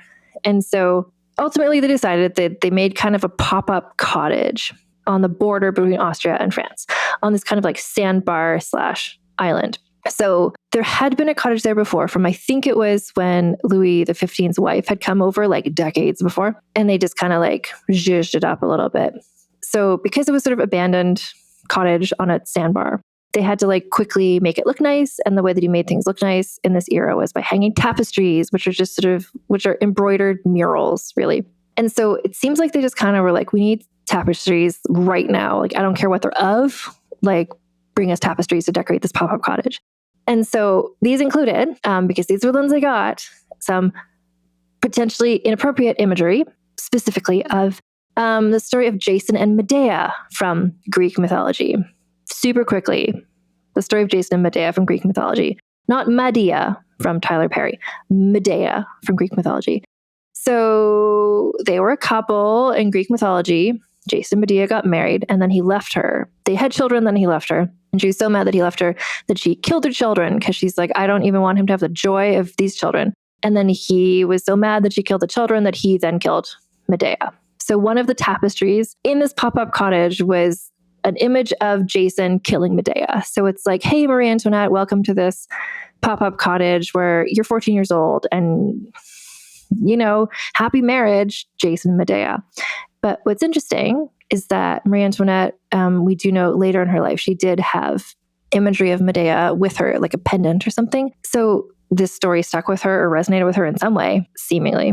Anyway, so she arrived. Like interested locals were all there, like watching her arrive, which it's like, I don't think she's going to have a private moment for the rest of her life from this point. Everything she does is always watched by people. Anyway, so she walked into the cottage, into a changing room. And so she had to remove every piece of clothing she was wearing, even though it was French style and the French fabric, it was still her like clothes from her old life. So those clothes were removed very slowly. And then she was very slowly dressed in new French clothes by her new French entourage. And just standing there naked in front of all of these people, she apparently burst into tears, because lots of people would, especially a 14-year-old who had just been removed from the only home and family she ever knew. And it was this like warm, supportive family, asterisk, as much as possible in this context. And suddenly, like, this is a terrifying thing that's happening to her. So she was introduced to her new French ladies in waiting. And the head lady in waiting was this woman called Madame de Noailles, who Marie Antoinette would quickly, secretly refer to as Madame Etiquette, because Madame Etiquette was obsessed with, so Versailles is this cult with 750 rules you have to remember all the time. And if anyone breaks any of the rules, they're like mocked mercilessly and like not allowed to return. And Madame Etiquette was just like, here's the rules and you need to know all of them. And if you fuck it up, like it is the apocalypse to her. If it's like, I don't know, like me today, it's like, oh my God, you tucked your hair behind your right ear in front of the Duke of whatever. It's just like, well, your reputation is ruined. So there's so many things to know. But Marie Antoinette, just like she had left this like family where like she had these governesses who supported her. She had like these loving relationships with her sisters and her friends. She saw Madame Etiquette and she just ran towards her and hugged her, crying, like wanting to be reassured, I guess. And Madame Etiquette was just like, this is not appropriate for the Dauphine of France to show emotions and touch people. So Marie Antoinette was just like, oh, right, okay. So she said, pardon me, these tears are for the family and the fatherland I am leaving. For the future, I shall not forget that I am French. And so it took about a week to travel from the sandbar to just outside of Versailles. And along the route, it was exhausting for her. Honestly, it's like, actors doing a press tour for a movie. Like, so all along the route, like they stopped in every village and there was like parties and fireworks and like people had tied like gold and silver ribbon around the trees to welcome her. And there's like candles. Little children presented her with bouquets. Like she watched plays. And like everyone was just really excited to see her, this new celebrity. And she was so cute and so pretty. People were yelling as she processed, like, long live Madame the Dauphine. So like this is the sort of thing that the haters, the hater nation, knew would happen. Like they knew that she would be cute and pretty and people would like her. And this is what they were terrified of, that she would be popular. And she was. So anyway, eventually after a week, she's exhausted. I think she gets a cold at some point along this way. She finally shows up at the outskirts of Versailles to meet her actual husband. So the king is there and her actual husband. And so she met them and she floated into a curtsy so graceful that even Madame Etiquette could not criticize her. Like Marie Antoinette, if there's one thing she can do, it's curtsy and it's glide walk and it's dance ballet. This is her skill. So they were like, oh no, she didn't learn French history, but it's like, that's not as important as the curtsy and the speaking French. So I think she learned the two most important skills. The king was like, oh, you're cute as a button. And he was just like, oh, I like you. And then she also met her husband, Barry. So let's talk about what he's like. So he was 15 years old. So at this point, Marie Antoinette is 14, like the marriage negotiations went on for a while. She's 14, he's 15. So his father, remember his father died when he was a boy. So his father was known as Louis the Fat. He had a fat physique, and Barry inherited this physique as well, which was exacerbated by he had some binge eating tendencies. So he was actually the second son of Louis the Fat and his wife, who was called Maria Josepha of Saxony. Not any of the Maria Josephas we talked about previously in the story. It's just a popular name. So again, he had an older brother who was the Duke of Burgundy. So the older brother, we'll call him Burgundy. So we've got Barry, son number 2. 2 younger brothers, Provence and Artois. And there's also 2 sisters called Elizabeth and also Clotilde. Clotilde also had the fat appearance. People called her Fat Clotilde. So Versailles is just full of bitches. As a child, Barry was sickly and actually surprised everyone by not dying in childhood. Now, 2 of the biographies that I read, the one by Melanie Burrows and the one by Nancy Goldstone, both specifically hypothesize that Barry was on the autism spectrum. So I will just describe to you some of his behavior because that seems to me like that is how he would probably be understood today. Back then, God knows they didn't understand anything other than like, oh, he's fat and like acts differently. That must mean he's a monster. People were not cool to this guy, but we'll talk about it. So as a child, he didn't speak. He didn't make eye contact with anyone. He didn't show emotion. Brothers, older and younger, all bullied him. So can you blame him for preferring to avoid them and instead go on the roof of Versailles to chase after feral cats, which I will just mention actually. Everyone in his family liked dogs. Marie Antoinette liked dogs. Louis XV liked cats. So there are both cats and dogs running around Versailles, just like shitting everywhere. And then courtiers just like throw straw on top of it, just so you can imagine the smell. Like Marie Antoinette, and like a lot of people on the spectrum, Barry struggled in school. He, like Marie Antoinette, he really wanted to do well. He wanted to improve himself. Like when people bullied him or were mean to him, he's like, oh, that's a thing I should correct. Thank you for this note. He wrote in a journal regularly, semi-regularly. And some of what he wrote was just like, I know about, like, I'm aware of my faults. They've been pointed out to me often and I'm working to improve them. And I hope one day I can. So like, he's just a little guy and I'm rooting for him.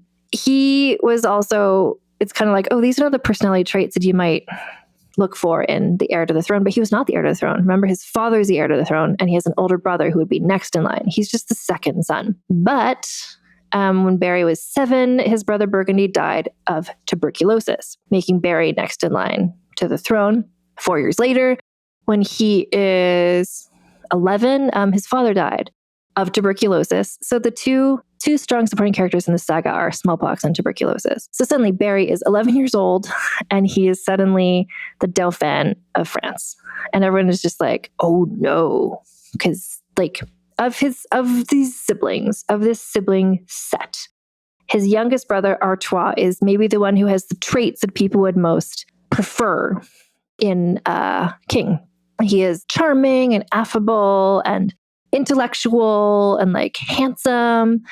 He's the youngest brother, though. Barry is now heir to the throne. So his mother, to her great credit, is just like, let's crash course. Let's get this kid ready for this job. And she, like that one tutor Marie Antoinette got, she figured out how best to approach educating this kid. So like he was intelligent. He just needed a different sort of schooling. He was especially good at like memorization. So she's like, okay, so let's try to find ways that we can teach you and like let your skill at memorization help you. He was really skilled in sciences. He loved geography. He loved history, especially English history, which is interesting. And that will come up later as well. So he learned in a really like fact memorization sort of way, like not with nuance. He didn't really, and in his life as well, he didn't see nuance in situations. He's just like, you either do this or you do this.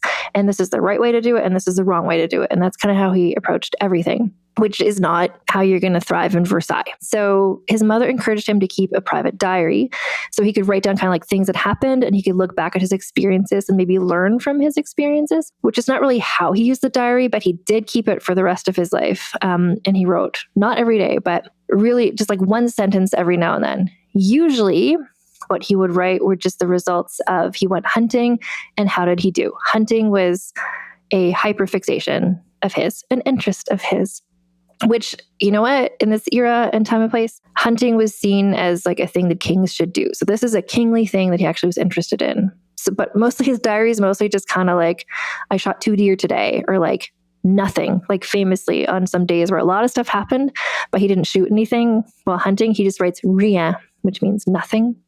So his mother, who's trying to help him, she died of tuberculosis when he was 12 years old. So this is like she helped him out for 1 year and then she died. His diary entry the day she died was death of my mother at 8 p.m. And then he got a new tutor who didn't understand the ways to teach him.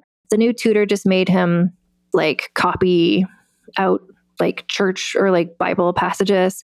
And remember the tutor from the Hateration Nation, Madame du Barry branch, was just kind of being like, Austrians are evil. They are our enemies. You should hate the Austrians. Don't trust any Austrian woman, especially not your wife. And he's a guy without nuance. And he's like, got it. Hate Austrians. I'll do that. That is how life works. And he was handy. So the way that Marie Antoinette liked music and dancing, Barry really liked carpentry and like locksmithing. He liked building locks and keys and like woodworking. So he'd just go in his room and just do his woodworking when he wasn't outside riding and shooting. So this is the guy. So when Maria Theresa was working so hard to be like, let's marry Marie Antoinette to the Dauphin of France, the people in Versailles were like, oh, thank God. Because we didn't, like, if this guy gets a wife, then we won't have to be in charge of him anymore. The wife can take over and be in charge of him and teach him manners. And like, maybe this will help him mature in some like vague way. It's not like Marie Antoinette didn't know that she was being brought on to be his like governess.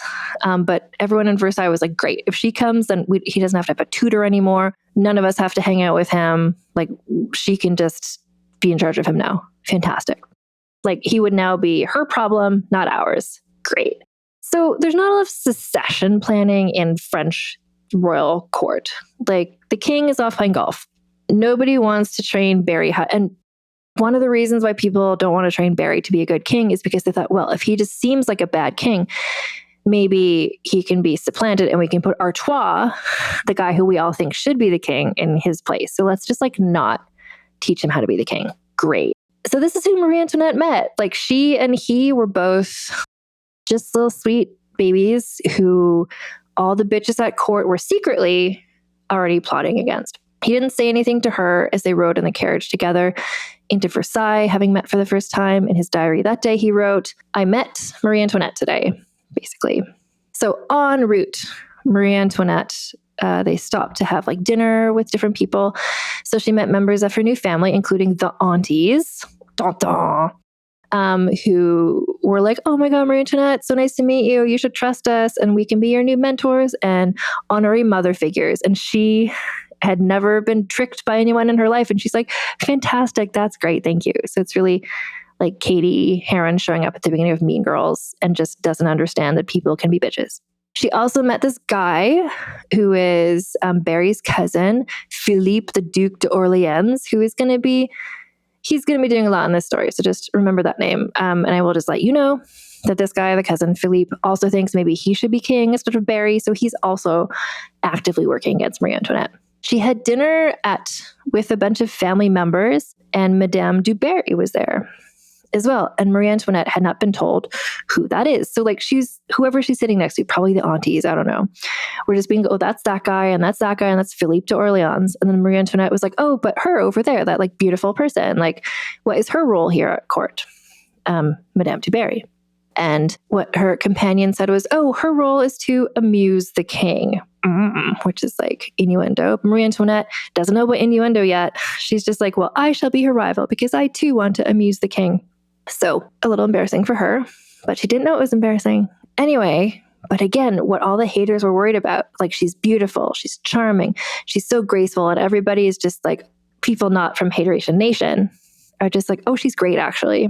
Her mother, there was an ambassador on the scene called the Comte de Mercy. We're just going to call him Mercy. Have Mercy is what we're going to call him. And he was her mother's ambassador, and his job was to watch Marie Antoinette and report back to her mother what she was up to. But he also became sort of a surrogate father figure because he saw that she was in over her head and kind of wanted to help. So he wrote to Maria Theresa, no young woman could have made a better impression than Marie Antoinette. Like she killed it. She did all the right curtsies and everything. She had a wedding, an in-person wedding. The next day at Versailles, she wore a diamond-studded silver gown and glided perfectly down the aisle. She remembered who to nod to and who to smile at and whatever. And it's just like, oh, like she may not know French history, but she knows like etiquette and like good job. Then, there's a ballet and an opera performed, a huge dinner. Marie Antoinette and Barry both were just kind of picking at their dishes. They were both nervous about what came next, which was the bedding ceremony. And nobody had told either of them how to have sex or what it was. So everything that they did, everything Marie Antoinette did for the rest of her life, a whole bunch of people were watching. So she was brought into this room where there's like a bunch of people they had dinner with, watched her get changed into her nightgown. Barry was changed into like his nightgown, and then they were put into a bed and everybody was standing around. And then a priest like blessed the bed, and then they closed curtains around the bed, and then finally all these people left. And then these two little like neurodivergent teen nerds fell asleep and did not consummate their marriage. The next morning, Barry woke up and was like, great. He's like, Versailles has a real schedule. Every day is the same as every other day. And that really was how Barry could thrive. He liked doing the same thing every day. So the next morning, he's like, oh, it's Tuesday. I guess I'm going to go out hunting. So he just left. And then he went to his room and he was working on his woodworking. He did not go to join Marie Antoinette in bed that night or the next night. He didn't come to see her or talk to her at all. And everyone is just kind of like, what's happening? His advisors like pressured him to finally go to speak to Marie Antoinette. So a few days after their marriage, he went to see her in her room and he's like, did you sleep well? And she's like, yes. And then he left. And that was their conversation. Marie Antoinette, her whole household is just like, what is happening? Mercy was like, she's killing it. Like she's great. Like it's impossible to be any more charming or pretty than she is. But I don't like, what is up? What we need to talk about Barry. What is up with Barry? And so like this got all the way to the king. The king was like, I don't care. Like, let him do what he wants. But Hateration Nation is like, this is great, actually. If these two don't consummate their marriage, that'll make it even easier to just like have it annulled and have Marie Antoinette, the ostrich bitch, sent back to Vienna and out of our lives forever. But they did not plan on Marie Antoinette's emotional intelligence. So she was determined to win her husband over, and she's just like genuinely a sweet person. So she just gently set about befriending him. Like she saw that his like daily schedule was important. So she just kind of like started ingratiating herself into that schedule. So like when he was doing his woodworking in his room, she would just go by and be like, oh, hey, like, how does this work? Like, why are you making that lock that way? Like, tell me about your lathe. Or just like she came to meet him where he was. She wasn't trying to pressure him to change or to talk to her about topics he didn't want to talk about. So she was just kind and gentle and genuine. And he was like indifferent to her and like not responsive, but she just kind of stuck with it until very slowly he got used to having her around and she became part of his regular schedule. And in so doing, like, so he started, even though he'd been like indoctrinated to like, don't trust her, she convinced him to go to a ball, which shocked everybody because Barry never went to balls. And not only did he walk in arm with her, but he even gave a short statement thanking the host for inviting them. Everyone was just like, this is 0 to 100, like in terms of Barry. Like, and then they're like, we were right. Like, marrying him off has improved him. Or whatever. Eventually, though, like the months go by and her mother, Maria Teresa, is just like, why aren't you pregnant yet? And because Maria Teresa also, like, to all of her daughters for the rest of their lives, like, she was always just like, tell me when you have your period. Is it regular? Is it irregular? Tell me about your period. And Marie Antoinette, so her mother was just like, you need to get pregnant to like solidify this marriage because people want, like, there's so many haters. And once you have a baby, the haters will come down. So Marie Antoinette did what she was told. She went to actually confront Barry about their lack of sex life and just to be like, what, like, we need to have a child. Like, what's going on? Like, why are we not having sex, even though neither of us knows what that is? And no one will tell us. And he was like, well, he's 15, right? And he's like, when I turn 16, everything will change. And Marie Antoinette's like, oh, thank God. And she told her mother and everybody heard because there's no secrets in Versailles. So everyone's just like excitedly waiting for him to turn 16. But he turned 16 and nothing changed. He did sometimes visit her in her rooms, I think, because people were like, why don't you go to see her? So he would like go to her room, climb into bed next to her without speaking to her or touching her, and then sneak out the next morning. So she was not getting pregnant anytime soon. And for moral support, where else would Marie Antoinette turn but then to the aunties who pretended to be supporting her, but were really just excited that she wasn't consummating her marriage and just wanted to trash her reputation so she would be sent in disgrace back to Vienna. And they got a chance to fuck up her life when she mentioned how she found the Grand Corps, that corset, so much less comfortable than like the ones that she had worn when she was back in Vienna. And they were like, because they also had to wear the Grand Corps, like all royal French women had to wear it all the time. Like other women only wore it if there's like a special event, but France's greatest princess had to wear it on a regular basis. So this is like, if you picture like a corset or just picture like a tube top, but it's got like whalebone stays. So it's really stiff and you lace it up the front and also up the back. And it, just the design of it severely restricted your movements, especially around the arms, made it hard to digest food and to breathe. And like even Maria Teresa, who is a stickler for like following rules, was like, I appreciate that this is uncomfortable and I will send you better ones from Vienna. But the aunties were like, girl, we hate it too. What if we all just stop wearing the Grand Corps? Yeah, let's just do it. So they stopped wearing it. But the thing is that the aunties wore like giant, like moo-moo type gowns. So you couldn't really see their figure anyway. So you wouldn't know if they were wearing it or not. Marie Antoinette, well, the thing about this too is Marie Antoinette was like, I fit in these dresses without the corset on. Like, can I just not wear the corset? And so the aunties were like, yes, stop wearing the corset, because they knew that this would be seen.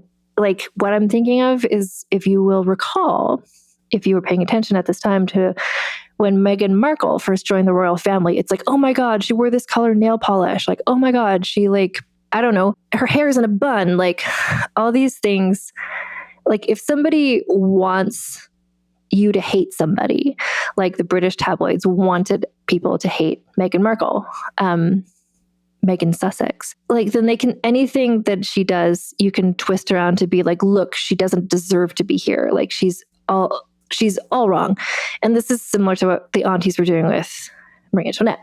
They were setting her up to fail. They were getting her to like do etiquette breaches. And then because she was already Austrian, people were predisposed to hate her because they didn't trust her because she's from a different country. And the aunties were also spreading rumors of Marie Antoinette's like etiquette fails to Paris, where like pamphlets were picking this up. So like Marie Antoinette's like reputation was, so it's not just like, oh, she's not wearing a corset. It's like, oh, she's not bathing. Like, oh, she's like slovenly and lazy. And so they, this was kind of wrecking her reputation, which is what the aunties wanted. But when people like Madame Etiquette was like, oh, Herman, my pills, like you're not wearing your corset, like this is the end of the world. The aunties were like, stay strong, Marie Antoinette. Like we're all in this together. We're going to like, no more corsets for us. And so like Marie Antoinette was like, yeah, because the aunties were setting her up. Mercy wrote to Maria Theresa saying there's no way of convincing her to wear a corset. So Madame Etiquette was so mad about this because like Marie Antoinette wasn't following the rules. So then she spread a rumor that Marie Antoinette, because of not wearing the corset, was deformed, like had made herself deformed by not wearing the corset. So there's a rumor that her like shoulders were misshapen and she was like, her waistline was growing like disfigured. And then this hit the like pamphlet circuit in Paris. So people were just like, oh my God, this monstrous girl. Mercy is just like, what is happening? Like Marie Antoinette is usually such a people pleaser. Why would she not be doing what she's told? And it didn't take him much investigating to figure out that the aunties were setting her up. So he was just like, these bitches. And so he wrote to Maria Theresa, this is what's happening. Like these dangerous people are like ruining her reputation on purpose. And then Maria Theresa told him like they couldn't put this in letters because everybody read all the letters to Marie Antoinette. So Maria Theresa was like, Mercy, like get Marie Antoinette alone and tell her do the opposite of what the aunties tell her. Like tell her that they're trashing her on purpose. They're members of Haterasian Nation. And so Mercy, it took forever to be able to get Marie Antoinette in private because she was always with the aunties. But eventually he was like, this is a mean trick. Like people can be mean sometimes. Now you know that. And so Marie Antoinette like started wearing the corset again, but the damage hadn't been done. Like her reputation was now this like unwashed, sloppy, disrespectful foreigner. Like this was endangering the Austrian-French alliance. Like it became like an international incident because the aunties. And they were also simultaneously doing another mean trick that they hoped would like hopefully get her sent back to Vienna, but also they wanted to like damage Madame du Barry's reputation. They wanted to give Madame du Barry having less power. They wanted Marie Antoinette having less power, although she had no power. Like the aunties just wanted to be the only women that their father listened to. Meanwhile, he's just playing golf. So they knew that their dad loved Madame du Barry. And so they knew that if Marie Antoinette was mean to Madame du Barry, that would make the king not like Marie Antoinette. And so they were taking advantage of the fact that Marie Antoinette was 14 and had been raised in like a very Catholic, pious, religious household. So even the concept that like the king had a mistress was like shocking to her. So they were like, do you know Madame du Barry used to work at Hooters? Like, do you know all the trashy things about her? And like Madame du Barry, we did an episode about her last year. You can find it. She, like people who were not born into wealth, she was really excited by like really flashy stuff. Like she loved to wear like lots of diamonds and like really like excessive, like not in a bad way, but just sort of like over the top, like maximalist. Like her decor was really like trashy. And I say that in the most appreciative way. I love trashy decor. But it wasn't hard to make Marie Antoinette turn against Madame du Barry because she was like this 14-year-old sheltered little girl who'd grown up in this place where everyone kind of dressed plain, which is like, oh my God, yeah, Madame du Barry is like a trashy, fugly slut. She is the worst. And so she just refused to acknowledge Madame du Barry, which became a huge incident at Versailles because there's so many rules. And if the Dauphin didn't, like Madame du Barry couldn't talk unless she was talked to first. And until Marie Antoinette acknowledged her. Anyway, it was a whole thing. Her mother was like writing her letters like, Marie Antoinette, like just say hi. Just say hi to Madame du Barry. Like the king is not going to support you if you don't like his mistress. And Marie Antoinette's like, no, the aunties told me not to. But eventually she's like, oh, they're bitches? Okay, then whatever. So eventually what she did, and this is a famous sequence if you watch the Sofia Coppola Marie Antoinette movie, like there's just like a hallway full of people. And Marie Antoinette kind of turns towards Madame du Barry, but not necessarily looking at her, but just the group of people she's in. And Marie Antoinette says, there are a lot of people at Versailles here today. And that counted.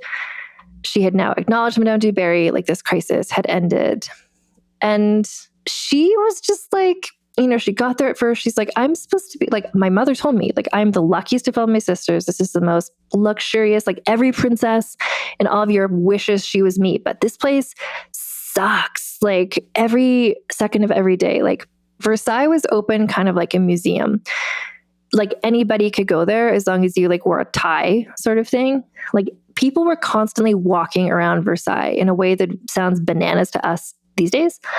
But it's like, imagine if you could go to like where like Prince William and Kate Middleton live, and just go into their house and just like watch them having tea, and then watch them doing a crossword puzzle, and then watch them checking their emails, and then watch them changing their clothes. Like anyone could go to Versailles and just watch the royal family do anything.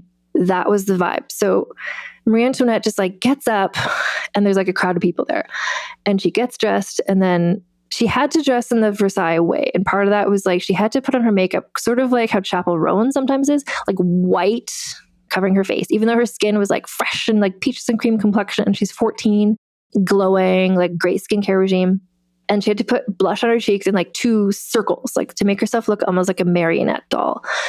And then put on these outfits. And then it's just kind of like, now you're going here, and now you're going here, and now you have lunch. And like, there's an audience of people watching you. And now you go to church, and there's an audience of people watching you. And she's just like, if you remember, she was like a kid growing up, just like having fun with her sisters, like tobogganing, snowball fights, like tricking her governesses, having picnics. Like she just likes a simple life, and she's living this like extremely restrictive thing, and everybody's bitches, as she's realizing. And like no one is a friend, and she's doing her best to try to win the Dauphin to her side. And he's gotten used to her, but he's still not kind to her. He's still not there for her. Like nobody is there supporting her. So by now 2 years have passed, and she's getting frustrated, understandably, with Barry because they still had not had sex. So she still was sort of like not officially his wife. And she knew by now, like he wasn't going to take a mistress because he doesn't know what sex is. She knew that she's probably can stay there because he's used to her, and it would like, how could any other woman come between them? But she felt like, I'm not the true Dauphine. And she had been like lovingly, gently, kindly, like soft parenting her husband to try and get him to sort of like just obey the Versailles rules and kind of like do what people expected of him. But he just couldn't or wouldn't. And eventually she started like yelling, like they got into arguments, and he would like run away from her, and then she would cry. And it's just like, things are shitty. And she's just like, you know what I'm going to do is just like get the king on my side, because then these bitches can't mess with me. So he liked to hunt, which I call playing golf, but he liked to hunt. So she's like, great, I'm going to learn how to ride a horse, because her mother hadn't let her learn how to ride a horse, because Maria Theresa was always like, no, that's dangerous for like reproduction reasons. And Marie Antoinette is like, well, I'm not pregnant and can't be, so I'm going to learn how to ride a horse. So first she learned how to ride a donkey, and then she graduated to riding a horse, and she became passionate about it. She turns out there's a little horse girl inside of her all along. And honestly, this is like the only exercise she can get. And at least when she's riding a horse, there's not bitches trying to ruin her life. So she would join him for the hunt, but she'd also just ride horses around like the paddock for fun. Like she was just like, I have found a new hyperfixation, and this is fantastic. And this is interesting. So this is from the Caroline Weber biography, Queen of Fashion, who hypothesizes. So Marie Antoinette, like she's riding, and so you need to wear your like riding clothes. And what riding clothes were like at this time. Remember, she likes a costume. We know that from when she was a little girl. So it's kind of like a red jacket, and it's a masculine jacket, but cut like a woman. So if you think about like when you see like a Hollywood star wearing a tuxedo, but it's like a form-fitting tuxedo. So she would get like this jacket that's sort of masculine adjacent. And what women would often do is they would wear their big, like these jackets with a big skirt, but then they wear like trousers or like pants inside the skirt, like silk or woolen breeches. So for like modesty reasons, because they would be riding side saddle, you sit sideways on a horse. But if they fell off, they'd have the pants on. So like for their modesty. Marie Antoinette was like, well, what if I ride astride, like legs spread? And what if I wear the pants and not a skirt on top? So she started wearing pants. And for longtime listeners of this podcast, I'm always excited about a pants on moment. Marie Antoinette is just like, here's what I'm going to do. Wear pants. And this is a time and a place where how you dressed meant who you are. So not just like as the Dauphine, she had to wear these dresses that no one else could wear. She had to wear this corset. But also like if you wear a dress, you're a woman. If you wear pants, you're a man. That's just how society functioned. Like we'll get later into people like the Chevalier d'Eon who challenged gender norms. But so Marie Antoinette is like challenging gender norms.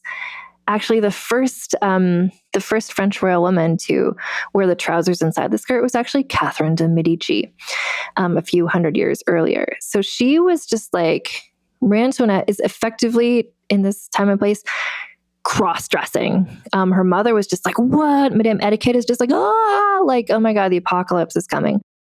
her mother, like Maria Theresa, demanded like, stop wearing pants. This is fucking weird. And Marie Antoinette is like, well, you know who doesn't mind? The king and my husband. So like, let's do it. And in fact, she sent a portrait of herself to her mother wearing this riding outfit. And her mother was like, wow, that really looks like you. And like hung it up in her room and like loved it.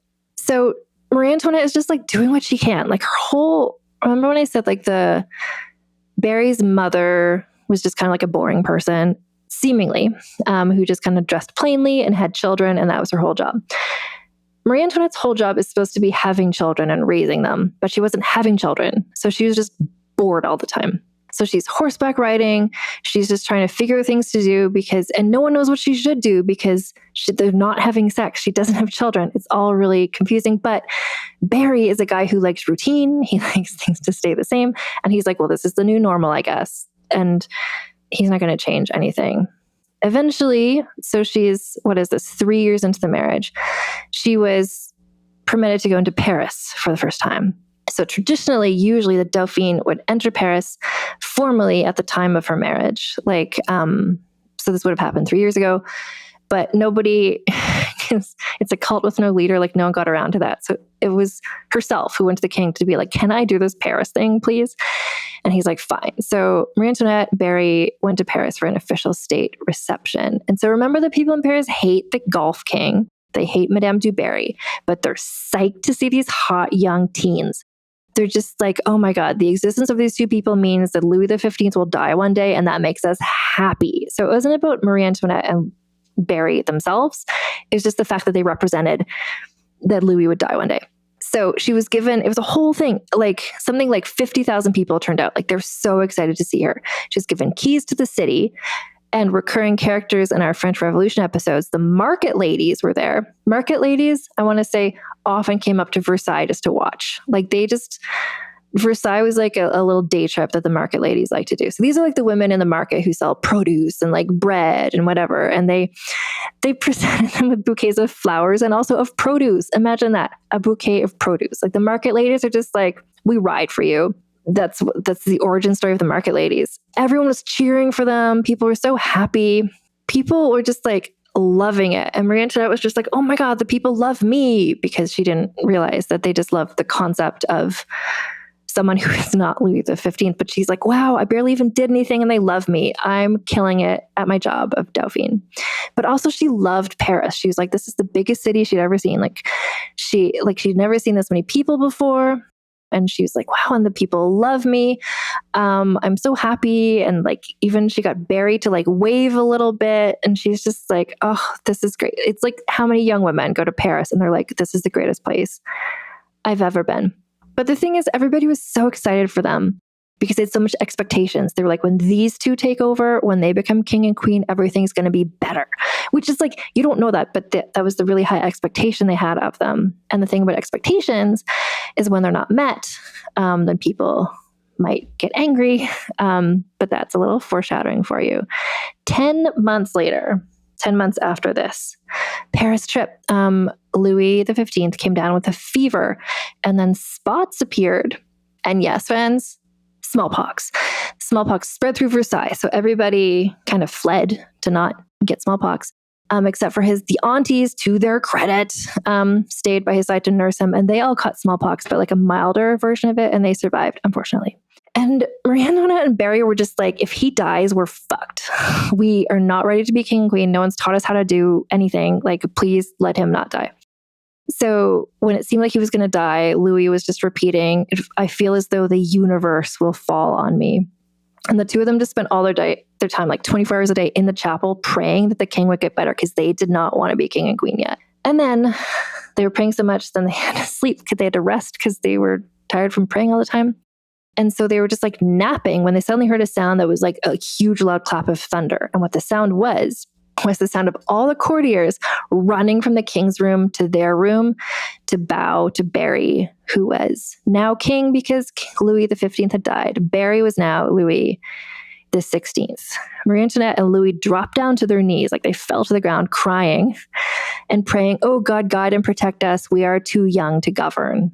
So she was 18 at this point. He was 19. Neither of them had been taught how to rule the country. Like Barry had never attended a council meeting or read an official dispatch or seen a treasury report. Marie Antoinette knew even less. They were both terrified because they knew enough to know they didn't know what they were doing. And so began the reign of Louis XVI and Marie Antoinette. Next week, we'll get into her queen era. So I just have a few post-episode things to say. Firstly, I want to say that I have a Patreon, and on the Patreon, about once a month, we post, and by we, I mean myself and my two friends, Alison Epstein and Lana Wood Johnson. We post movie discussions. So we have coming up at the end of September this month, we're going to be having a discussion of Sofia Coppola's Marie Antoinette movie, and you can listen to that if you join the Patreon at the $6 a month level, or you could get a free trial, listen to the episode, and then cancel the free trial. Like, do what you need to do. And you can join my Patreon by going to patreon.com/AnnFosterWriter. I also want to mention that I wrote a book. It's connected to what I just said. My book is called Rebel of the Regency, The Scandalous Saga of Caroline of Brunswick, Britain's Uncrowned Queen. It comes out next February, but you can pre-order it from basically any bookstore in Canada or the United States. And if and when you do pre-order it, if you send me a picture of your receipt, then I will send you some gifts. And one of those gifts is a year's membership to my Patreon. So you could buy the book, like pre-order the book, send me the receipt, and then you can listen to the Vulgar Peace Theater movie discussion of Marie Antoinette as well. You can get the links to buy the book, as well as to the form to fill out to get the free stuff at rebeloftheregency.com. You can also add my book, Rebel of the Regency by Anne Foster, on Goodreads, on Storygraph. If you're on NetGalley, you can request it from there as well. And I also want to mention we have a brand partner who is Common Era Jewelry, which is a women-owned company based out of the United States that makes beautiful jewelry inspired by ancient cultures of like Rome and Greece and Egypt. Actually, I'm wearing Common Era jewelry right now. What a coincidence. This is my Hatshepsut pendant. So they make pendants and rings with images on them of women like Hatshepsut, Cleopatra, Agrippina, as well as some other pieces inspired by actual jewelry that's been found during archaeological digs in places like Pompeii. If you're looking to propose to someone or to get proposed to by someone, they also have a collection of engagement rings called Ceremonia, which are inspired by rings of classical antiquity. Anyway, it's a beautiful company. The pieces are beautiful, and the pieces are available in gold vermeil as well as in solid gold. And they have a Zodiac collection that recently just came out. At first, just the gold was available, but now the gold vermeil is also available for the Zodiac collection. And you, Vulgar History listeners, can always get 15% off all items from Common Era by going to commonera.com/vulgar, or by using code VULGAR at checkout. And if you're dropping a hint about the engagement rings, tell that person to use code VULGAR at checkout to get the 15% off as well. Next week, we're going to be getting into Marie Antoinette Queen era. So yeah, get ready. It's a wild and interesting saga, and I can't wait to share it with you. So until next time, keep your pants on and your tits out. Vulgar History is researched, scripted, and hosted by Anne Foster. That's me. Editor is Christina Lumagi. Theme music is by the Severn Duo. Transcripts of this podcast are available at vulgarhistory.com by Aveline Malik. You can get early, ad-free episodes of Vulgar History by becoming a paid member of our Patreon for as low as $1 a month at patreon.com/AnnFosterWriter. Vulgar History merchandise is available at vulgarhistory.com/store for Americans, and for everyone else at vulgarhistory.redbubble.com.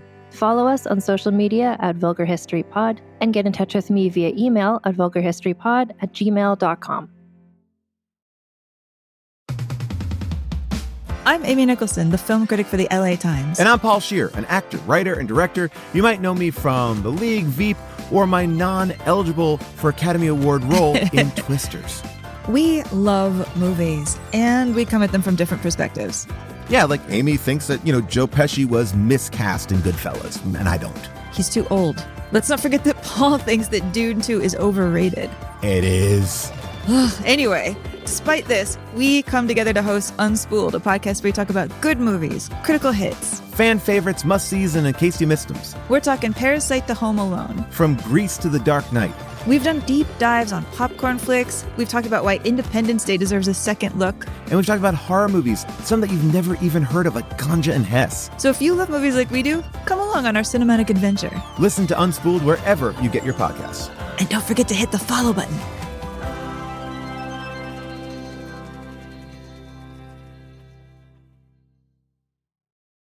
American history is full of infamous tales that continue to captivate audiences decades or even hundreds of years after they happened.